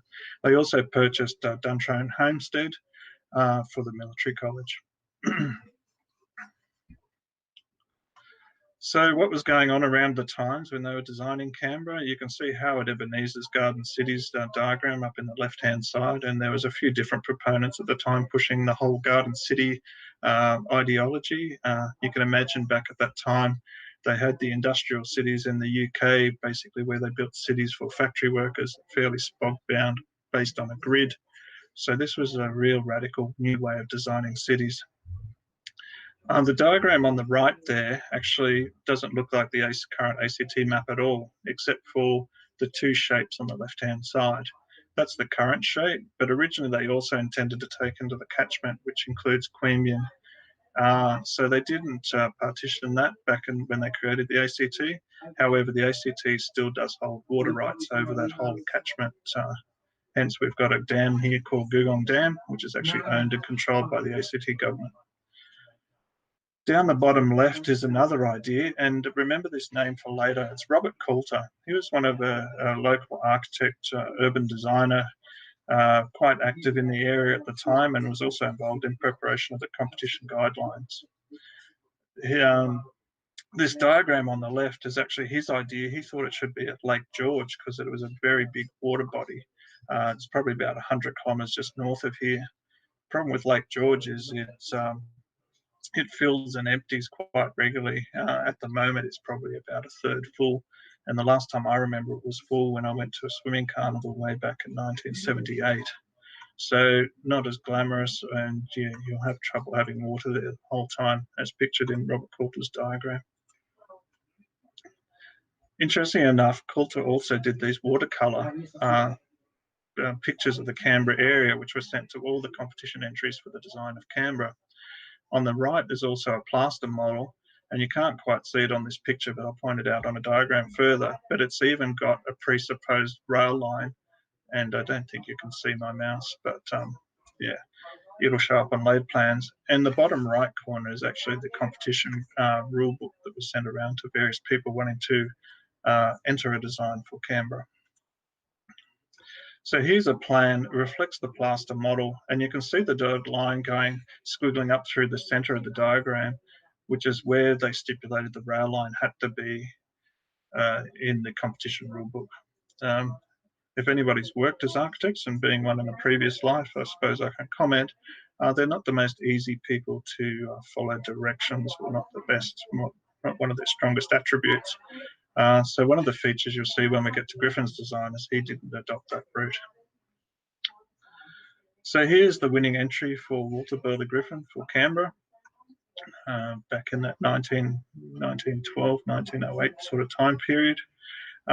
Quite artistic sketch. If anybody asks, they normally attribute these sketches to Marion Mahoney, but there's no real evidence one way or the other. But anyway, it was the winning sketch. You can see it pulls out the whole idea of garden cities, different nodes, circular design, and linkages between centres. Very geometric and laid out on a geometric grid. The main axes actually line up with significant hilltops and mountains around Canberra. And this is just a bit of some of the perspectives that were entered as part of the competition entry, and just the whole sense of order around Canberra. Quite interesting, Parliament in front of the people in the commercial districts, which stretched across from left to right in front of the Parliament, so they could always see the people they were representing. Of course, and we'll see some of the interventions soon, that never occurred, and Civic ended up on just one of the nodes, which is our city centre. So there's two really interesting design rules, and you can see where the intervention and potential sources of frustration start entering the picture here. So the bureaucrats saw the competition as supporting their own work rather than the other way around, rather than the architect or select winning designers actually driving it. The other bit, they saw the competition as a source of ideas to add to their own ideas that they already had. And one of the interesting things about Canberra is a place called Manuka, which on the Burley Griffin plans are called the initial city. The bureaucrats thought that was the best place for the city centre because it was in the lee of Mount, and I'm going to forget the name, but basically where Capitol Hill is now, and it was in the lee to the prevailing winter winds, so they thought that was the ideal city centre. Hence, we have a place here called Manuka, which is part of a suburb called Griffith, but you won't find it on an actual plan or a map because it was never supposed to exist, and to this day it still doesn't exist on a map, and if you put it into GPS, it will tell you that Manuka does not exist. So anyway, so part of the conditions were that the permeating design shall become the property of the government, that restricted use either in whole or in part, and section 23, which said the government by its own officers will give effect to the adopted design. So that was taken quite literally, and shortly after the competition was won and run, they published this, which was their own design. And it is very interesting in that it shows the railway in the original configuration around the lake. Oh, actually, no, it doesn't. It'll be a later one, but this actually does use Burley Griffins, but they didn't like Burley Griffin's alignment. And it was heavily influenced by, and you'll notice this name is familiar again, of Coulter, who are entrance number 10. And you can see that their plan does include the railway in the original competition entry requirements, and why wouldn't it? They wrote it. And also the classic city problem of putting major infrastructure along the side of water bodies, which makes it really hard to access for people. So anyway, so the plan that the department came up with was a combination of competition entry 10 and Burley Griffins into a design conglomeration of the two. And here's the visual. You can see a bit of a Sydney Harbour Bridge thing happening there for the railway, and then a major trap bridge. A lot of the designs did have the Parliament at Capitol Hill, and you can see maybe potentially an American style Senate sitting on the hill there. So finally, Walter Burley Griffin was brought back on board after mainly the professional bodies disagreeing with the department on their plan.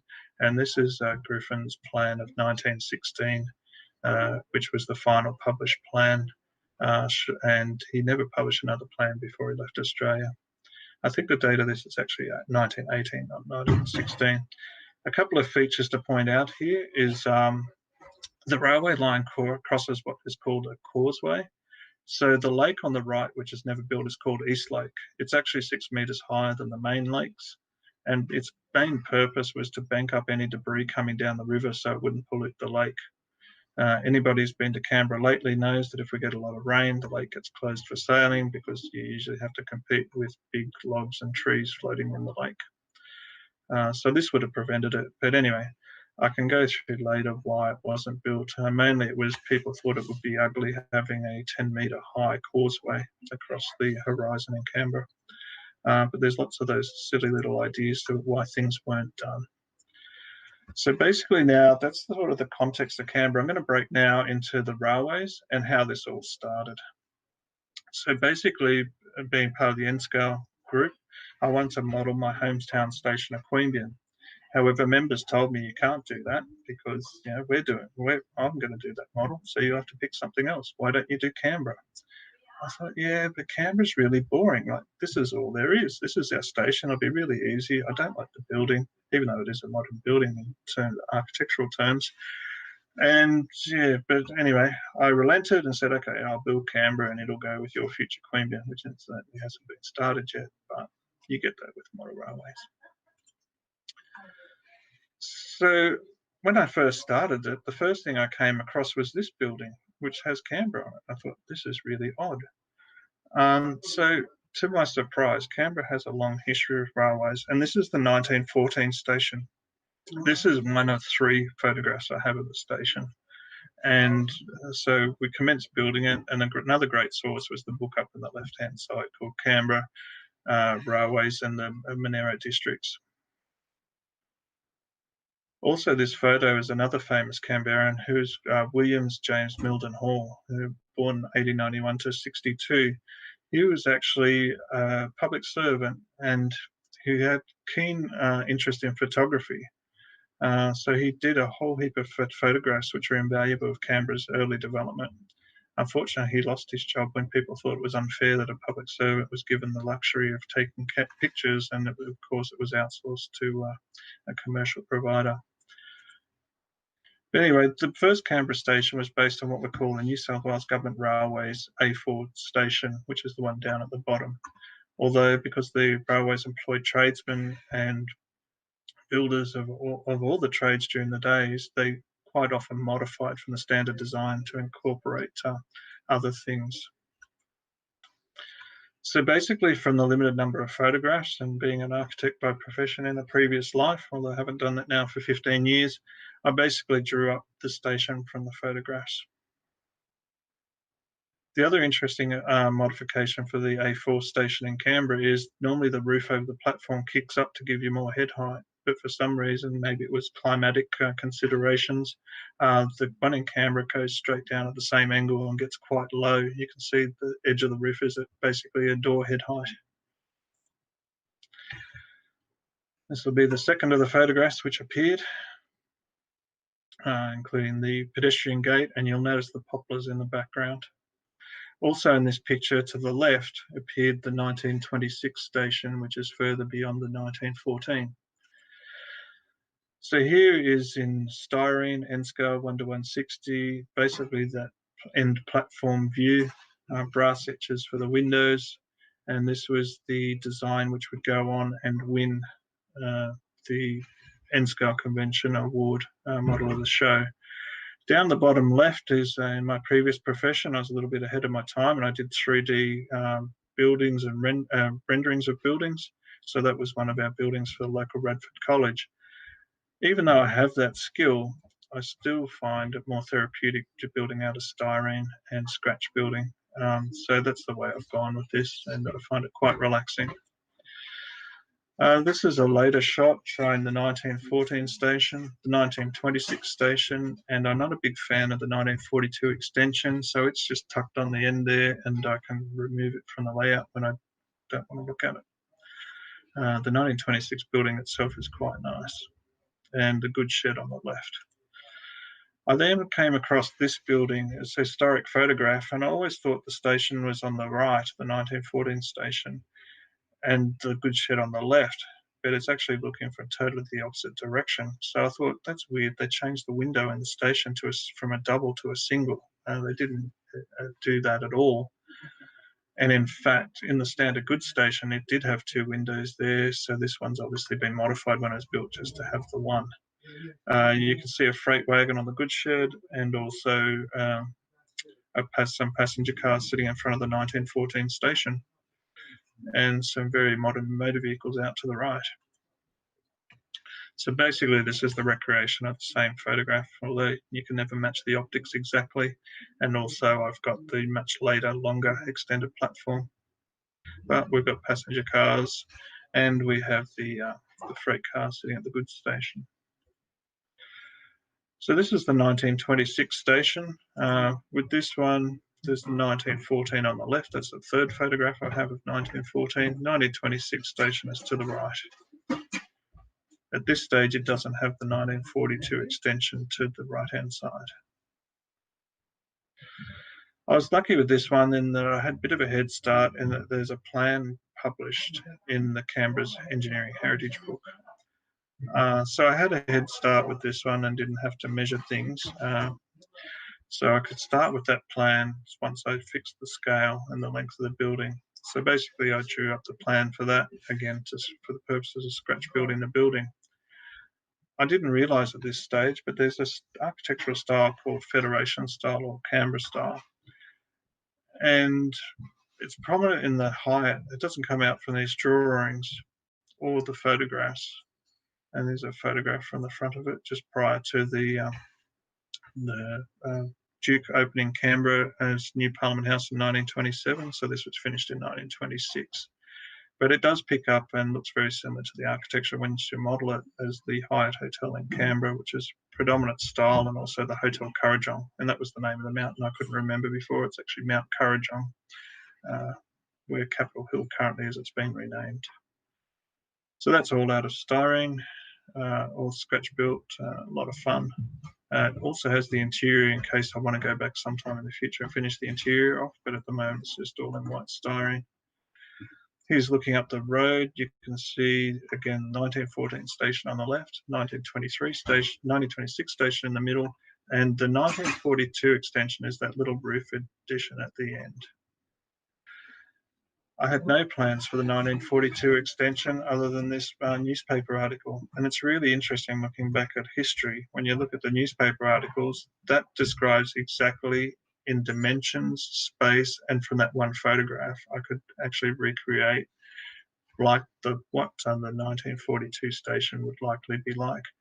It looks similar in architectural style on the front, but quite horrible on the back, and that's the bit I don't like. In this photo, you can also start seeing the emergence of the 1963 station, and that's it during construction.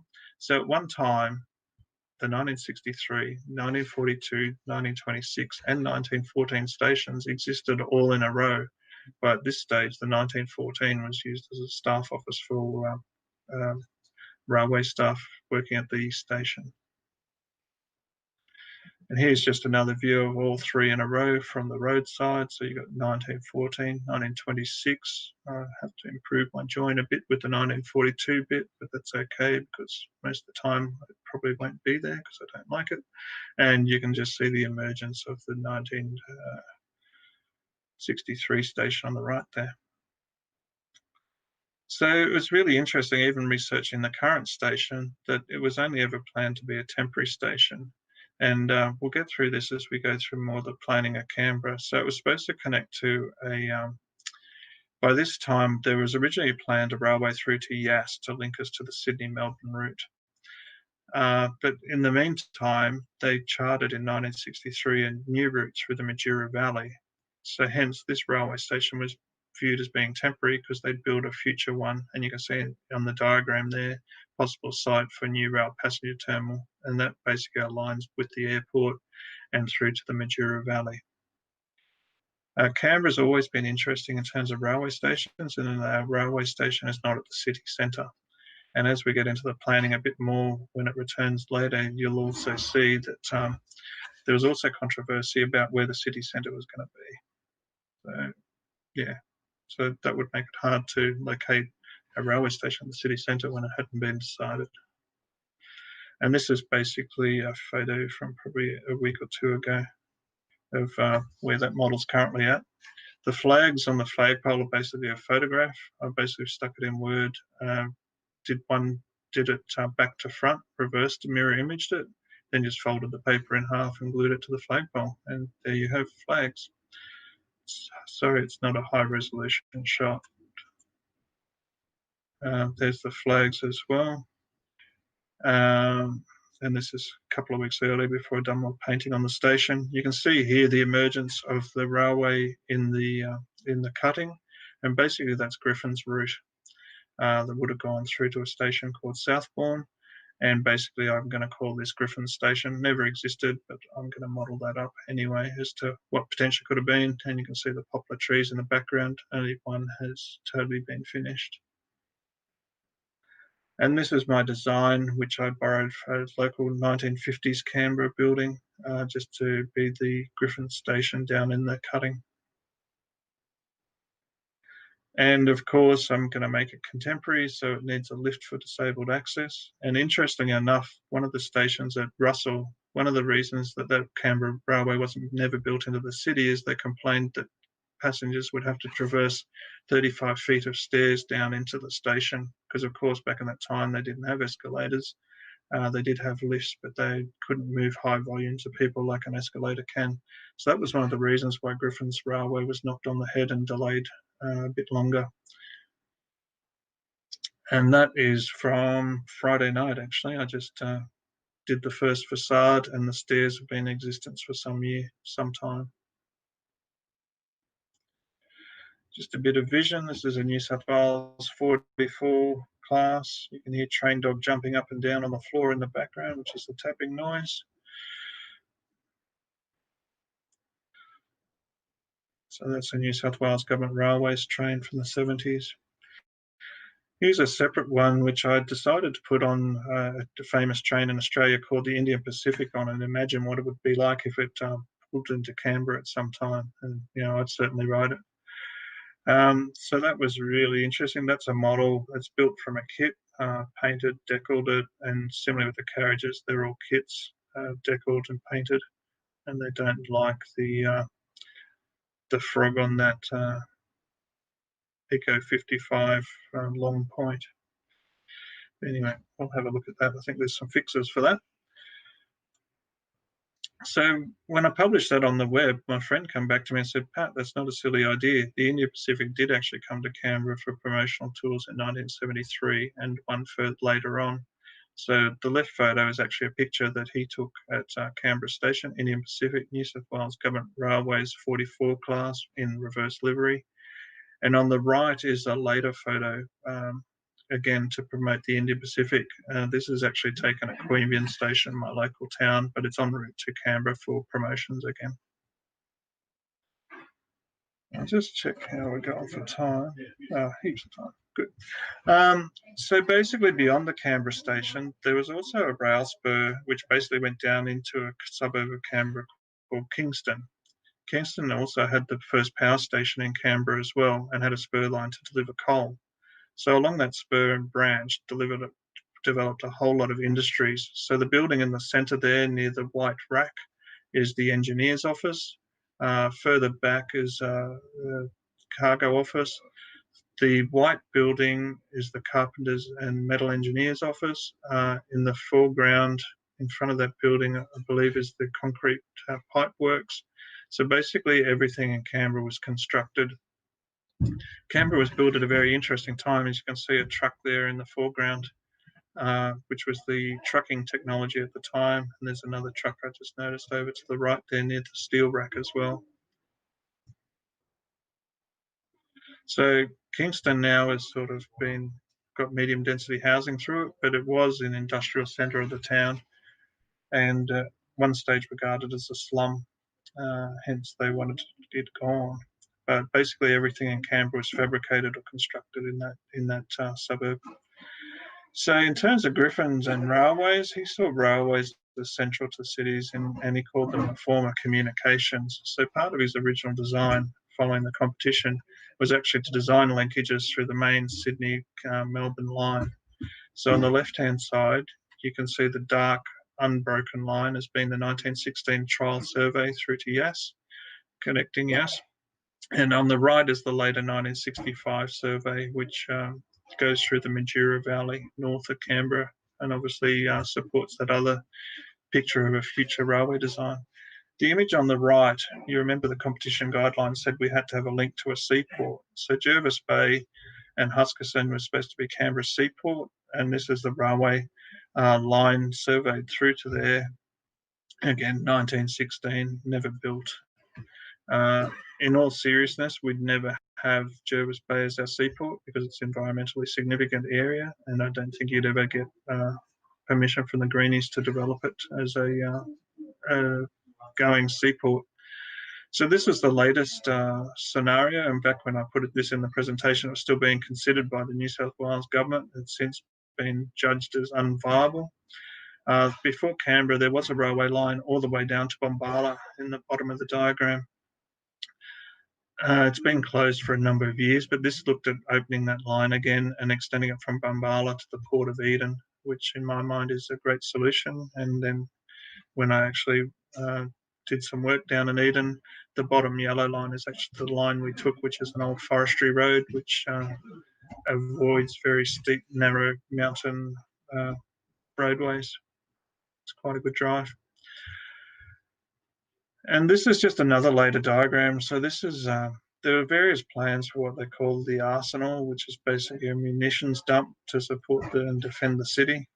This one shows it north in a suburb called Dixon, but there were plans to put it south as well in Tuggeranong. So basically there's a lot of objections. So the railways were handed over to what was called the Commissioner of Commonwealth Railways to make adjudication on.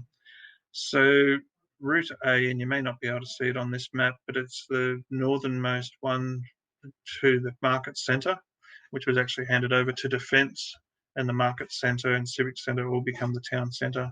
So it was never realised. The Market Centre station was also the station that was rejected in the basis that it had 35 foot of stairs down to the station platform, which was not thought of at the time as being desirable, and hence that scheme, one of the major detractors to that scheme. The other thing was that it had to be tunnelled through Russell to get to, it's called the Parkway on Griffin's Plan, but it's now called Anzac Parade. So the Rail Commissioner came up with alternatives that were cheaper to build to get a railway into Civic. And basically they recognised Griffin's long-term ambitions for a railway. So their scheme is also offset from Griffin, so it could be built as a temporary railway, allowing the future one to be built. So this is the plan for the 1916 Parliamentary Works Committee, which is basically our committee which approves major expenditure on infrastructure. You can also see that the politicians and the bureaucrats were driving a railway line crossing Kings Avenue Bridge, which curls around there just below the to the right of the Capitol. You also notice still at this early day the perseverance of the very geometrically shaped lake basins, which was later abandoned in 1963 when they moved on with the lakes. And you can see here that the later plan of the lake system. And you can also see here the initial studies on the bottom left of the diagram of the causeway. So East Lake on the right, which was never constructed, was actually supposed to be 6 metres higher than the main lakes. And again, to control sediment and rubbish coming into the main lakes. Again, some more design studies, presumably by the engineers to reduce the visual effect of the causeway on the Canberra skyline, and still using similar technology. So the diagram on the top left shows what we call as a clay liner, which is essential with any modern dam construction, just to make sure it's watertight. The diagrams on the bottom just basically show Griffin's idea. Griffin's idea of the railway through the city was that it wasn't to interrupt and there was to be no level crossings. So you got to remember there was no electric trains at this time. It was all still steam. So his idea was to dig the railways down 6 feet and use the excavated material to build a further 3-foot berm along all the railways. And that basically would allow bridges across the railway line so there would be no level crossings. So again, revolutionary, ahead of his time. The view wouldn't be good, but then again, he designed it as a commuter rather than a scenic railway. So the railway was extended into Canberra, and this is the bridge completed in March of 1922. And presumed the engineer, whoever designed it, standing on it. Again, a temporary bridge because it was built off the alignment of Griffin's Railway. And it was allowed to get construction materials into Canberra. Here's a picture from Mount Pleasant, and you can actually see the bridge still standing and the line going into Canberra. The building in the background is the Kingston Powerhouse and the industrial area of Kingston to the left of the powerhouse. This was the Civic Railway Station, built and actually not removed the platform. The track was removed 1935-36. The platform didn't actually get removed until the 60s. So it was there for a long time. And this is what happened to the bridge in September 1923. Basically, a flood came down. You'll notice in the earlier photos, the bents were built at an angle, or the frames that support the bridge at an angle to the water flow. Basically, a whole lot of debris built up and took the bridge out. At that time, the Parliamentary Works Committee decided not to rebuild the bridge until Canberra grew bigger. Just a view from another shot. This is a Milden Hall shot. Lovely photos. So basically here we have the temporary Canberra's railway lines in total, which I found in another book. Basically you have the line, Griffin's line, going to Central Station, which is now where Russell is, the defence facilities, and then City Station and Reed. You can see that it's offset from Griffin's, the temporary construction railway, and that's really good because that means I can model both. Also, we had what was called a narrow gauge railway, which I never knew about, but basically it transported bricks from the brickworks through to Old Parliament House into the City Hotel. And it was also extended through to the Kingston Powerhouse to exchange with the main standard gauge railway. After the bridge got washed out, they also extended it northwards across the middle of what is the current lake, but was then a river through Scott's Crossing. And the reason why railways are really important, particularly in a place like Canberra, we have very clayey soils. So as soon as you get any rain, the roads just turn into big bog holes. So rail was the most efficient and effective method of getting construction materials, both from around the state, but also once here around the city to the various areas of main efforts of construction. So there is one of our narrow gauge engines, and the bottom photo, I believe, is Scott's Crossing through the middle of what's now the lake, but at the back of that stage, the river. Kingston Powerhouse, there's currently a road there, and this shows the narrow gauge line and the cars pulled by the little, and even the narrow gauge steam train there at Kingston Powerhouse. And this was the state-of-the-art excavator back in the time, steam-powered excavator with a water cart behind it. So you can imagine the cost of Griffin's railways using this sort of technology at that time would have been quite cost prohibitive, and hence why he may not have got traction when there wasn't a lot of faith or belief that Canberra would ever be a success. And here's a picture showing the narrow gauge railway in front of our Provisional Parliament House. This is the Yarralumla Brickworks, where the narrow gauge railway ran from. And this is a separate narrow gauge railway. This was actually horse-drawn, and it's actually just down from Kingston Powerhouse, which is the sand processing centre where they process sand for building. Another narrow gauge railway, again, it was just a construction railway used for building Cotter Dam. And this is a hand-pushed trolley system or narrow gauge railway system used for building the sewage works out at Western. Again, it wasn't connected to anything else. It was just used to move construction materials around efficiently. And this is Griffin's final plan. Now, you've seen it before, but you'll notice that the market centre is across there to the right, which ended up and is currently to this day the military officers or defence officers in Canberra.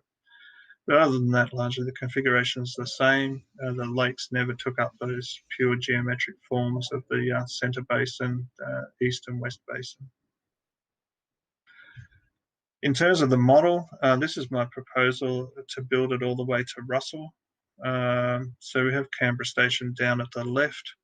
I plan to build the causeway, East Lake, but also the temporary construction line in front of it, which should be pretty dramatic. And then also the industrial spurs through to Kingston. And then it'll loop back and, yeah, just come back. So that's sort of it in a nutshell. I'm just open to any questions now. And I'll stop sharing so you don't get irritated by that questions.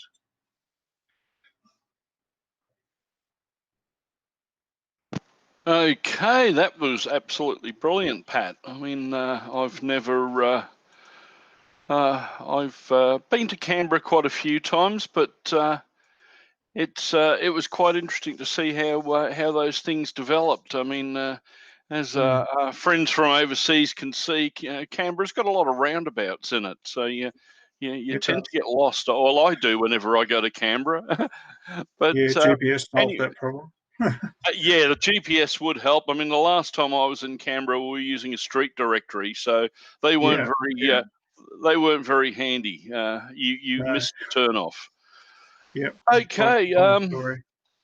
We've got a few questions coming up here in the chat. We got a first one over on Facebook. Does the name Canberra have a meaning? Oh. Yeah, like everything, it seems to mean clear water. I'd have to look that one up. It does have a meaning, but Queanbeyan is clear water. I can't recall what Canberra means. If you ask most people, it means ruined sheep paddocks. But anyway, we won't go there. It's probably an Aboriginal name for something like that. But anyway, Thomas up in Canada, he up the northern of America, he's asking what passenger trains stopped there and how come the Indian Pacific didn't stop in Canberra? So basically, I call Canberra Australia's biggest cul-de-sac. Those through routes were never built, so basically everything comes here and stops. So there's no commercial advantage for the larger trains to come through here. And the trains we do have are operated by New South Wales Government Railways, and basically they were mandated in the Constitution, but also further made responsible and assigned to New South Wales Railways in the Federal Capital Act, which was the act that formed Canberra. Okay. So our lines don't go to anywhere, so there's not much incentive for through traffic or freight. We get 3 trains a day at the moment to Sydney, and that's it. No, basically Canberra is basically the capital, and like you said, basically you go into Canberra and not much goes through Canberra. But no.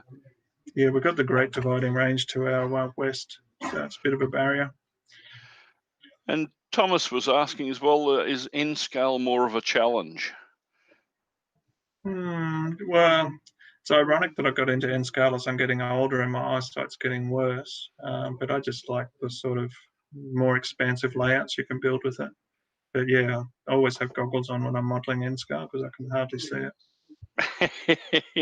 Yeah, a friend of mine calls it eye strain scale, but yeah, but it's challenging. anyway. And I model with some guys on a Friday night, and they don't let that get in the way of doing the details. So I find that quite inspiring. No, that's good. Well, over in YouTube, we've got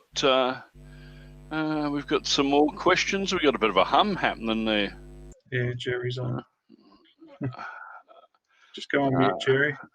Here we go. Crafty Method is saying he's great. He's researching a southwestern Australian port, oldest town western side of Australia.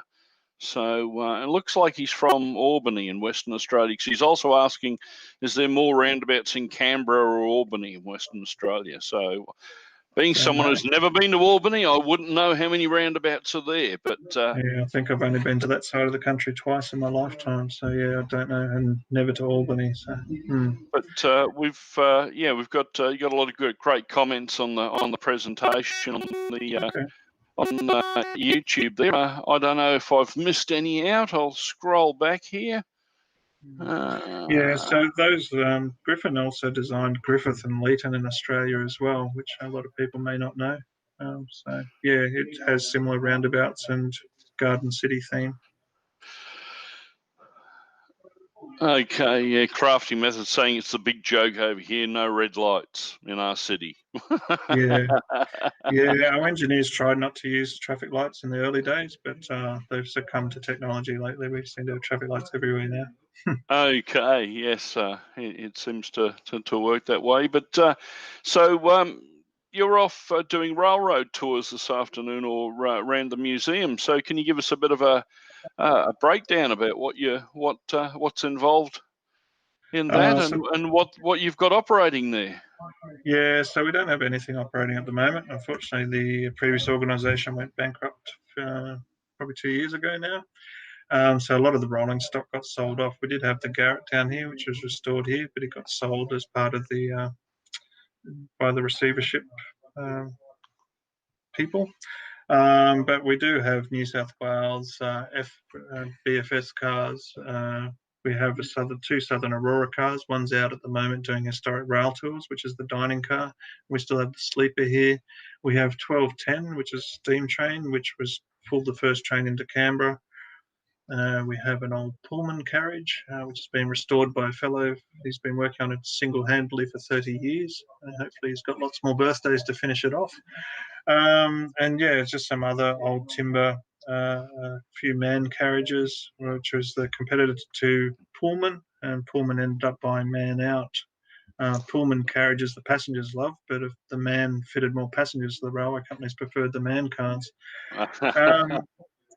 We have a CPH here, which the kids can blow the horn on, which I'm amazed we haven't heard So- during this presentation.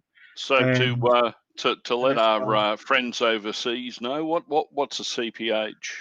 So CPH is a really small regional passenger car. So it's a composite. It has first and second class, a guards van, and it's a little 6-cylinder diesel motor. They originally had petrol, but after the war they changed them all to diesel. Has a gearbox and is driven by a single drive shaft through a differential to a single axle. So, but very cheap to run on regional lines because it only needed 2 staff, a guard and a driver. Ah, right, yes. The old tin hairs, they were called. Yes, yeah. I model Victorian railways, and we had the same. They were called DERMs or diesel electric rail motors Yeah, these are at much the time. smaller. Yeah, And they only carry about 36 passengers. So yeah. Okay, well, we got any more questions come up in the chat there? Thomas is asking, are you a train driver? No, I'd like to be, but no. I just really like them, and I got into them when I was in Canada because they really know how to put trains together there in Canada with their 2 and 3 kilometre long trains. Yes, yeah. Mm. And Jonathan Hill had dropped in there. He said, Martin, the name probably derived from the local Aboriginal word for meeting place. So yeah, that's right. Yeah, there you go. That's what Canberra stands for. But anyway, Pat, that was a brilliant presentation, and we might have to get you back to maybe have a little look around the rail museum at one stage, and see what we can put together. But no worries. Yep, no, that was great. Now I don't know if Brad's lurking in the background there. I am. Have I missed any questions in the chat or anything for Pat before we? No, I think you've pretty much covered it all there. You stumbled through really well. Oh, thank you. I mean, I'm not used to things at the moment. Gordy's got me in the new studio they've redesigned. I've got the new desk and a new laptop that I can't work at the moment. So yeah. Perfect. So how about we spin that wheel, Martin?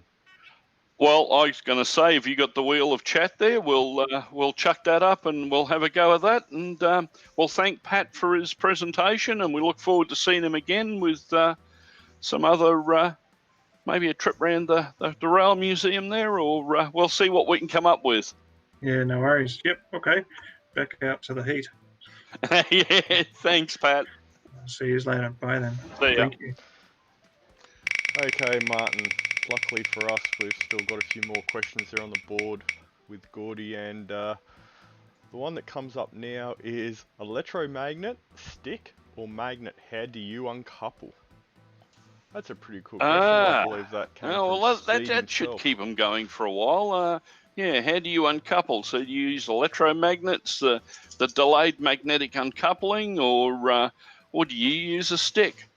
So anyway, we'll be back in a couple of minutes on the top of the hour with Jerry Hopkins. I see he's got some classy Victorian locos there. He's probably trying to tempt me. He's probably trying to tempt me there. So anyway, we'll be back in a couple of minutes. Stay tuned.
Okay, well, we were all ready to go, hit the transition button, and poor old Jerry dropped out on his internet connection. But we do have his video here that we were going to run. So what we'll do is we'll start the video, I think, now. And by the time that runs through, we should be able to get Jerry back online for Q&A and the likes. So I'll hand that over to Brad and he can start up the 16mm projector and off we go.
there sometimes.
Waving the lantern now, trying to pull it up.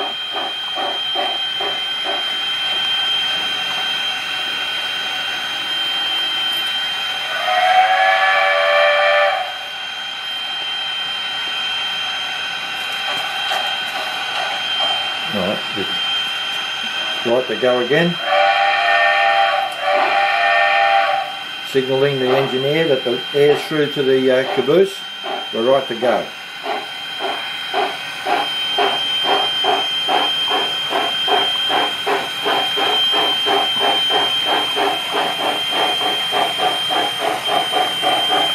Turn the lamp off.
This is the beautiful layout of John Diamond MMR. We were at his home to evaluate some rolling stock for his final AP before he became an MMR. And there were 3 of us there, all MMRs, doing the judging, and no problems. It was high enough quality. He had moved into hospital at this point for a major operation, and he was there for a month, and we went back and presented him with his MMR certificate at the cared for type retirement home because he couldn't look after himself at this place.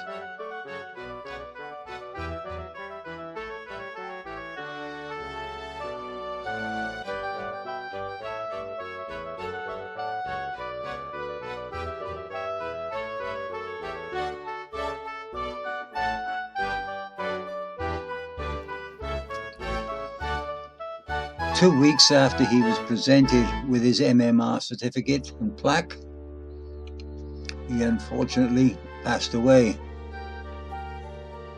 The layout was broken down and sold off. You'll see sections of the layout turn up in a few of the other videos that I've done, where they've been incorporated into the layout as a memento. It's such brilliant work.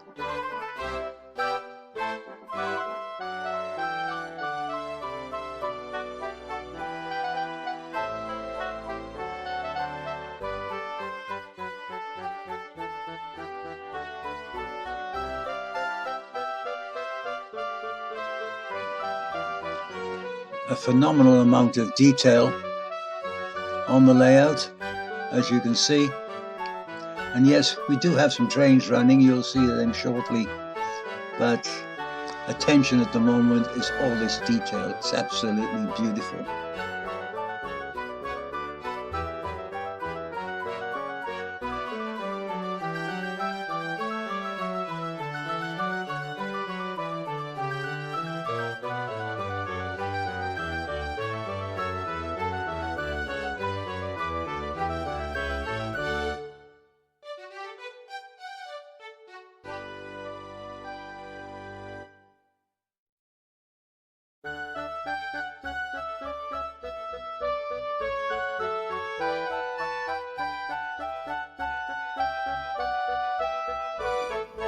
This water scene was incorporated into another layout, the short north, which would have been in the last video of mine that you've seen.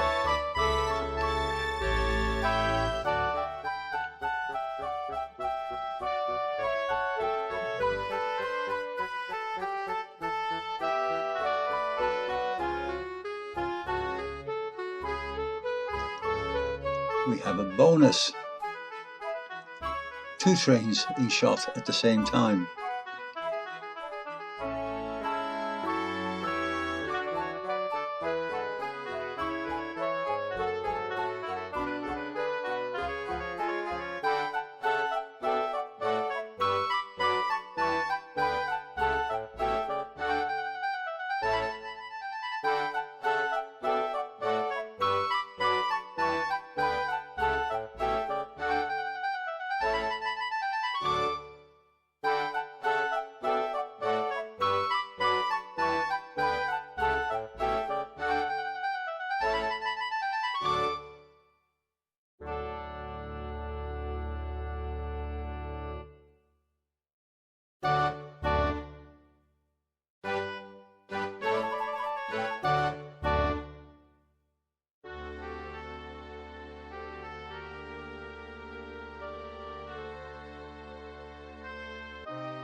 mainline track is code 70. All other tracks off the main line are code 55. All handmade turnouts, above 106 of them.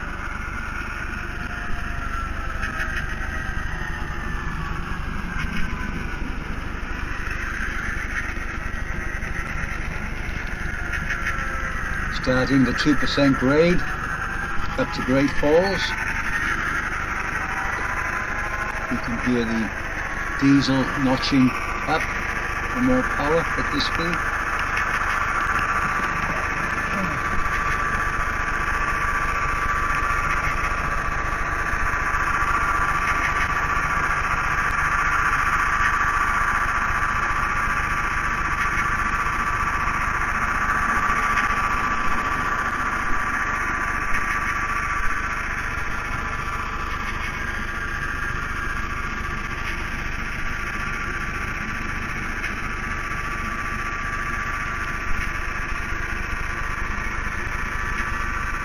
Viewing the track like this, you start to pick up all the faults. Broken ladder on the signal, broken blade on the point. To come back and do maintenance in these areas. Shut the main line down for a day to do that.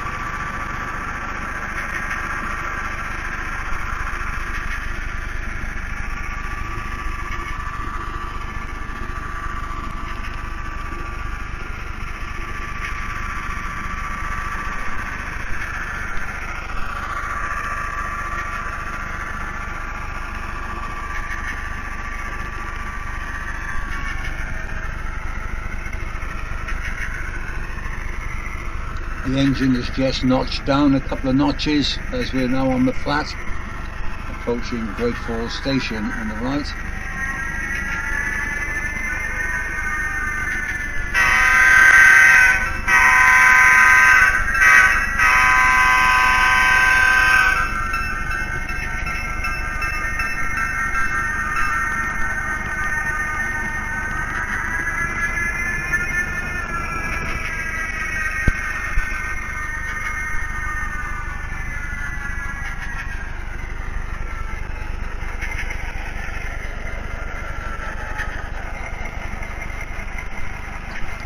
Down the 2% grade towards Abra.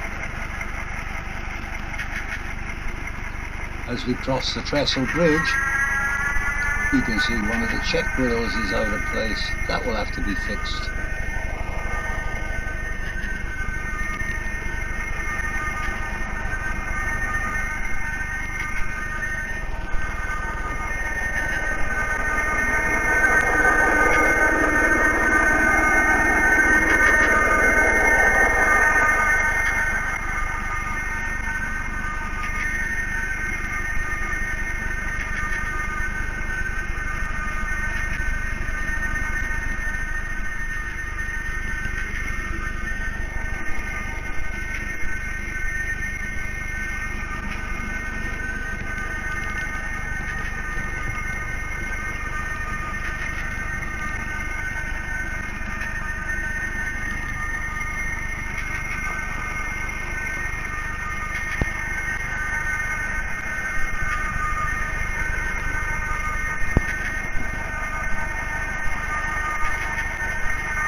Bright sunlight in front of us as we come through Abra.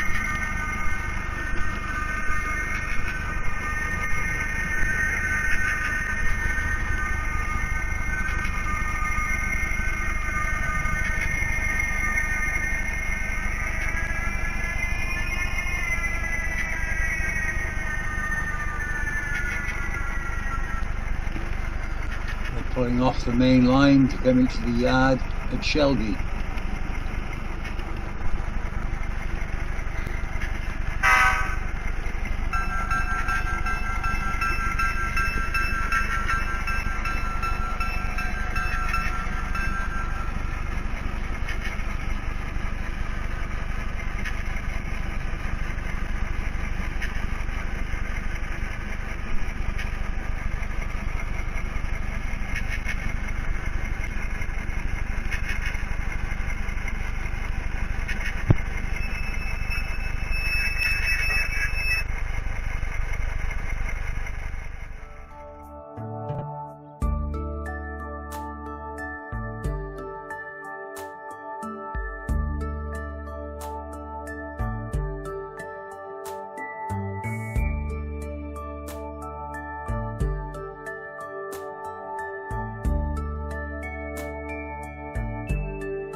Welcome to the Northern Lakes Railway. This is a HO scale depiction of a modern New South Wales railway complex of industries. We have steelworks, we have a container terminal and port area, we have refineries and wheat silos and all the other typical industries. That is not set on any particular location, but it does describe and depict industries that look very New South Wales in character.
How's it going?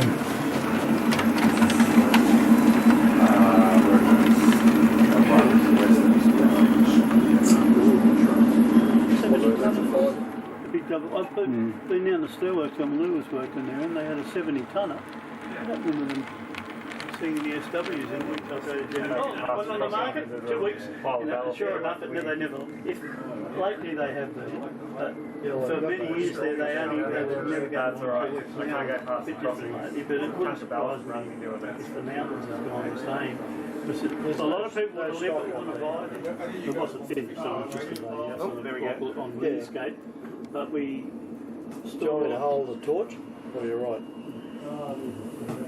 We stored all our furniture, and then we rented a granny flat for 6 months while I finished work. It was a bit of fun actually living in this little granny flat. There's nothing to worry about. Yeah, we kept the water down. Jackhammer?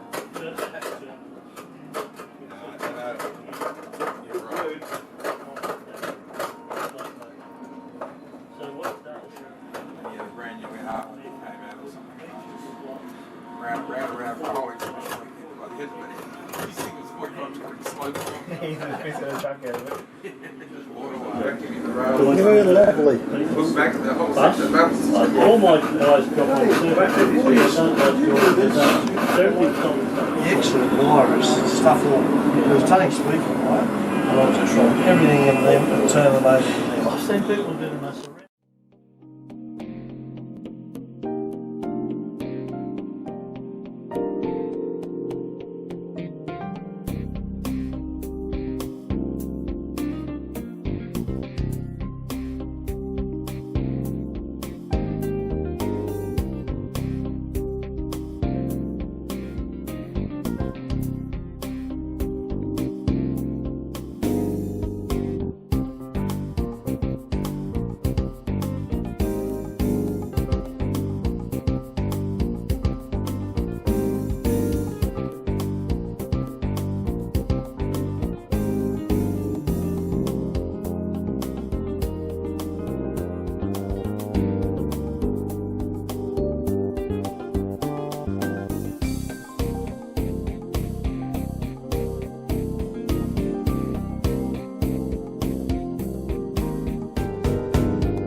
Bruce Block, the owner of this layout, was a horse stud farmer.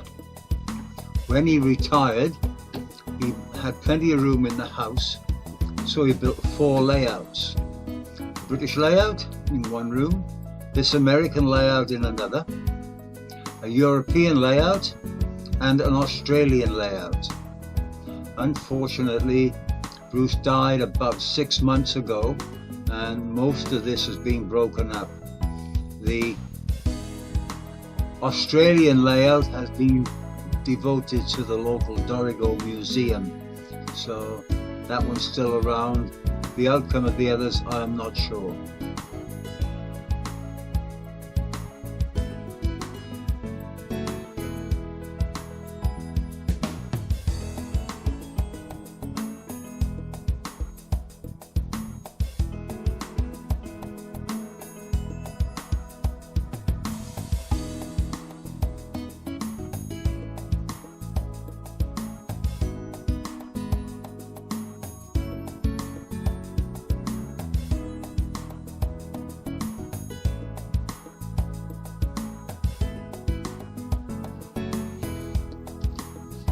Plenty of detail all around the layout.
Okay, so we're back in the studio.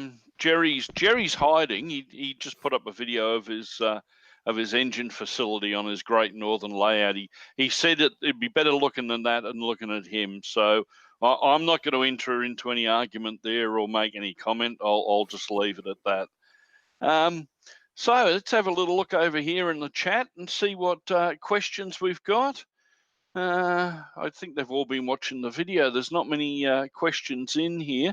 Dan had a question on John Diamond's layout. How were the power lines done? Do you know that answer, Jerry? I'll look out. Jerry, we've lost Jerry. Jerry's disappeared again.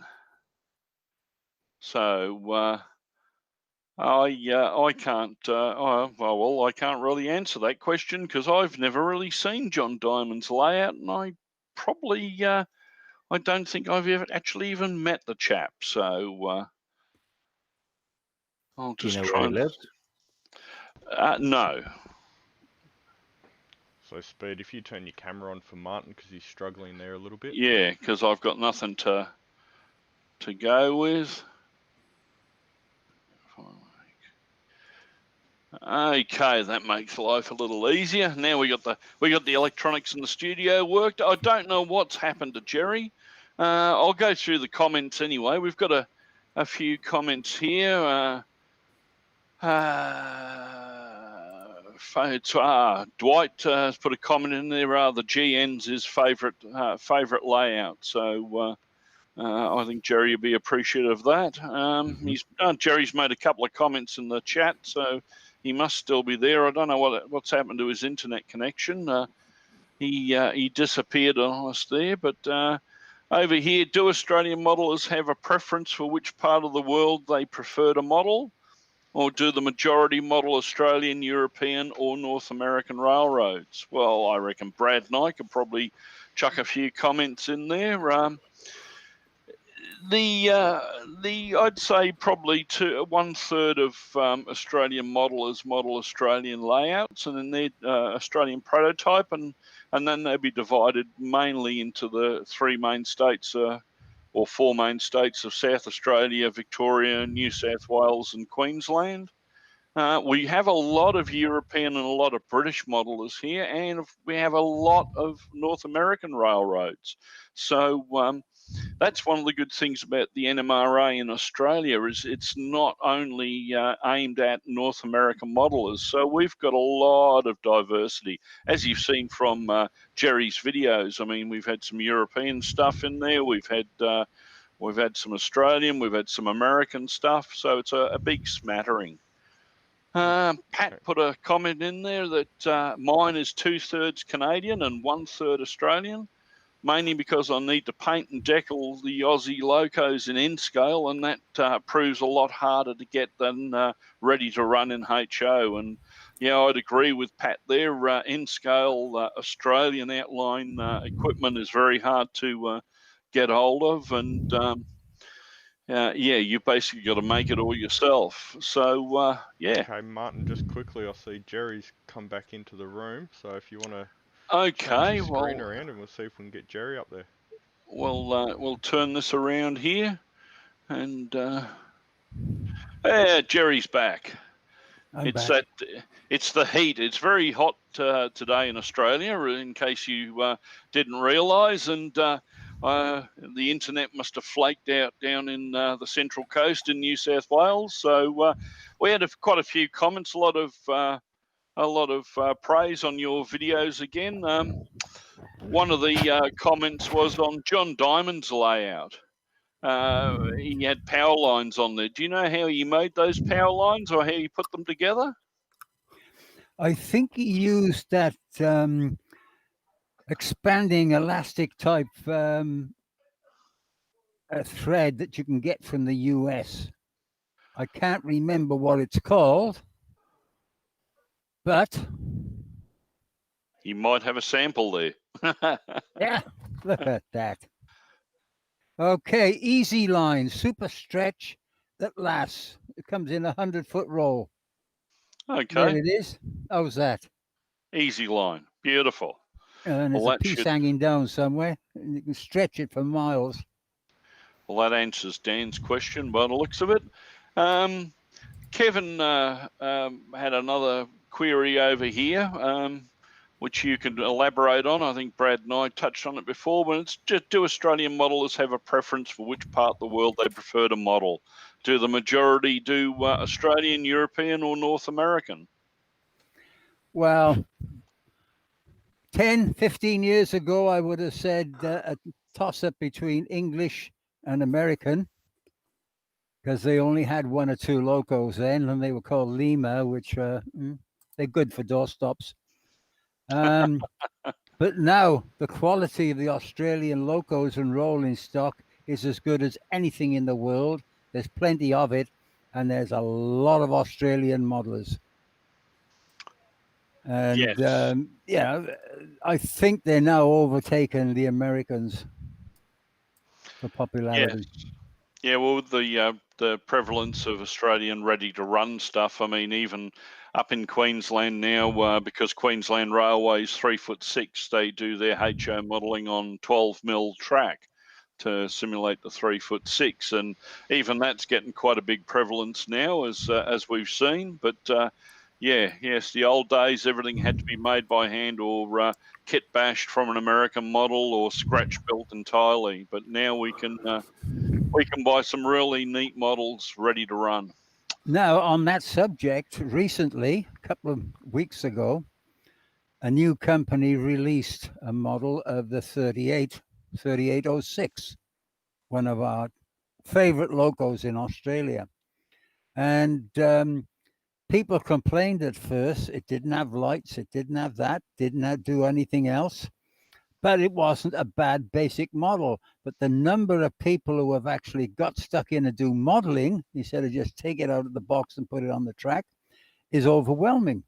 And it's done more for modelers in Australian prototype than anything else for a long time. Yes, no, I totally agree with that. So I'll just have a look, see if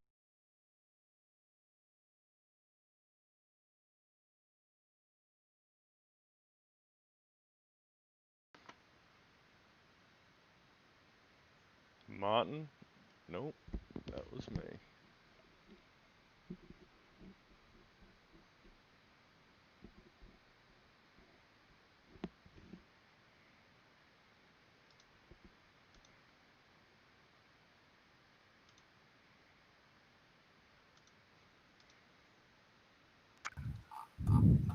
Oh, we've lost Brad. He's gone altogether. Looking good, Marty. I don't see anything else. Okay. 35 degrees outside at the moment. Yes, it's about 31 up here, but we've got a nice sea breeze blowing through. But still, I'm in the studio and we've got the air conditioning pumping, and it's a lovely 23 degrees in here. So I don't think I'll be coming out till Easter. Well, that brings us up to the end of this NMRAx. Jerry, thanks again. That was brilliant. You always seem to knock it out the park. You've got a huge selection of videos of different Australian layouts that you've seen over the years around the trap. So yes, thank you very much for putting that together, and we look forward to seeing lots more of them. And I believe Brad was going to come back in here and give us a hand, but I think he's hiding in the background, so he's not going to do that. But I'll get Speed to come in here, and we've got a couple of public service announcements to do for the next show.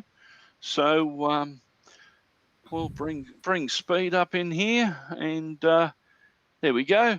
So what do we got? We got another show next week, haven't we, Speed? Or there's something else happening with the Piedmont Division? We've got a convention on? I believe it's 8 half-hour shows that we will probably broadcast on YouTube and Facebook for 4 hours. And I also read somewhere in the secret notes that we might show those again later in the day, so there would be a repeat of them. Then on February 27th, you will have another 4-hour block of clinics and a break, and 4 more. And the same thing on the 27th of March. Oh, cool. Pretty exciting. It is. We've got a few things coming up with NMRAx over the next couple of months, I believe. So stay tuned. Keep your notifications in there. If you want to get a notification earlier, jump down and hit that subscribe button on the YouTube channel and the bell. If not, if you're over in the Facebook world, like us on Facebook and follow us, and then you'll get notifications of when the next shows are coming up. we've got a few people lurking in the background now that are plastering the social media channels with the programs when they're coming up. So hopefully you should pick up with them. And I think that's just about it for this run, isn't that right, Speed? That's correct. Please stay Well, safe. Yes, everybody stay safe, and I think I might go and fire the layout up and go run some trains. Oh, remote ops. Remote ops, do you want to dial in? Yes, please. We'll catch you all later. Ta-da.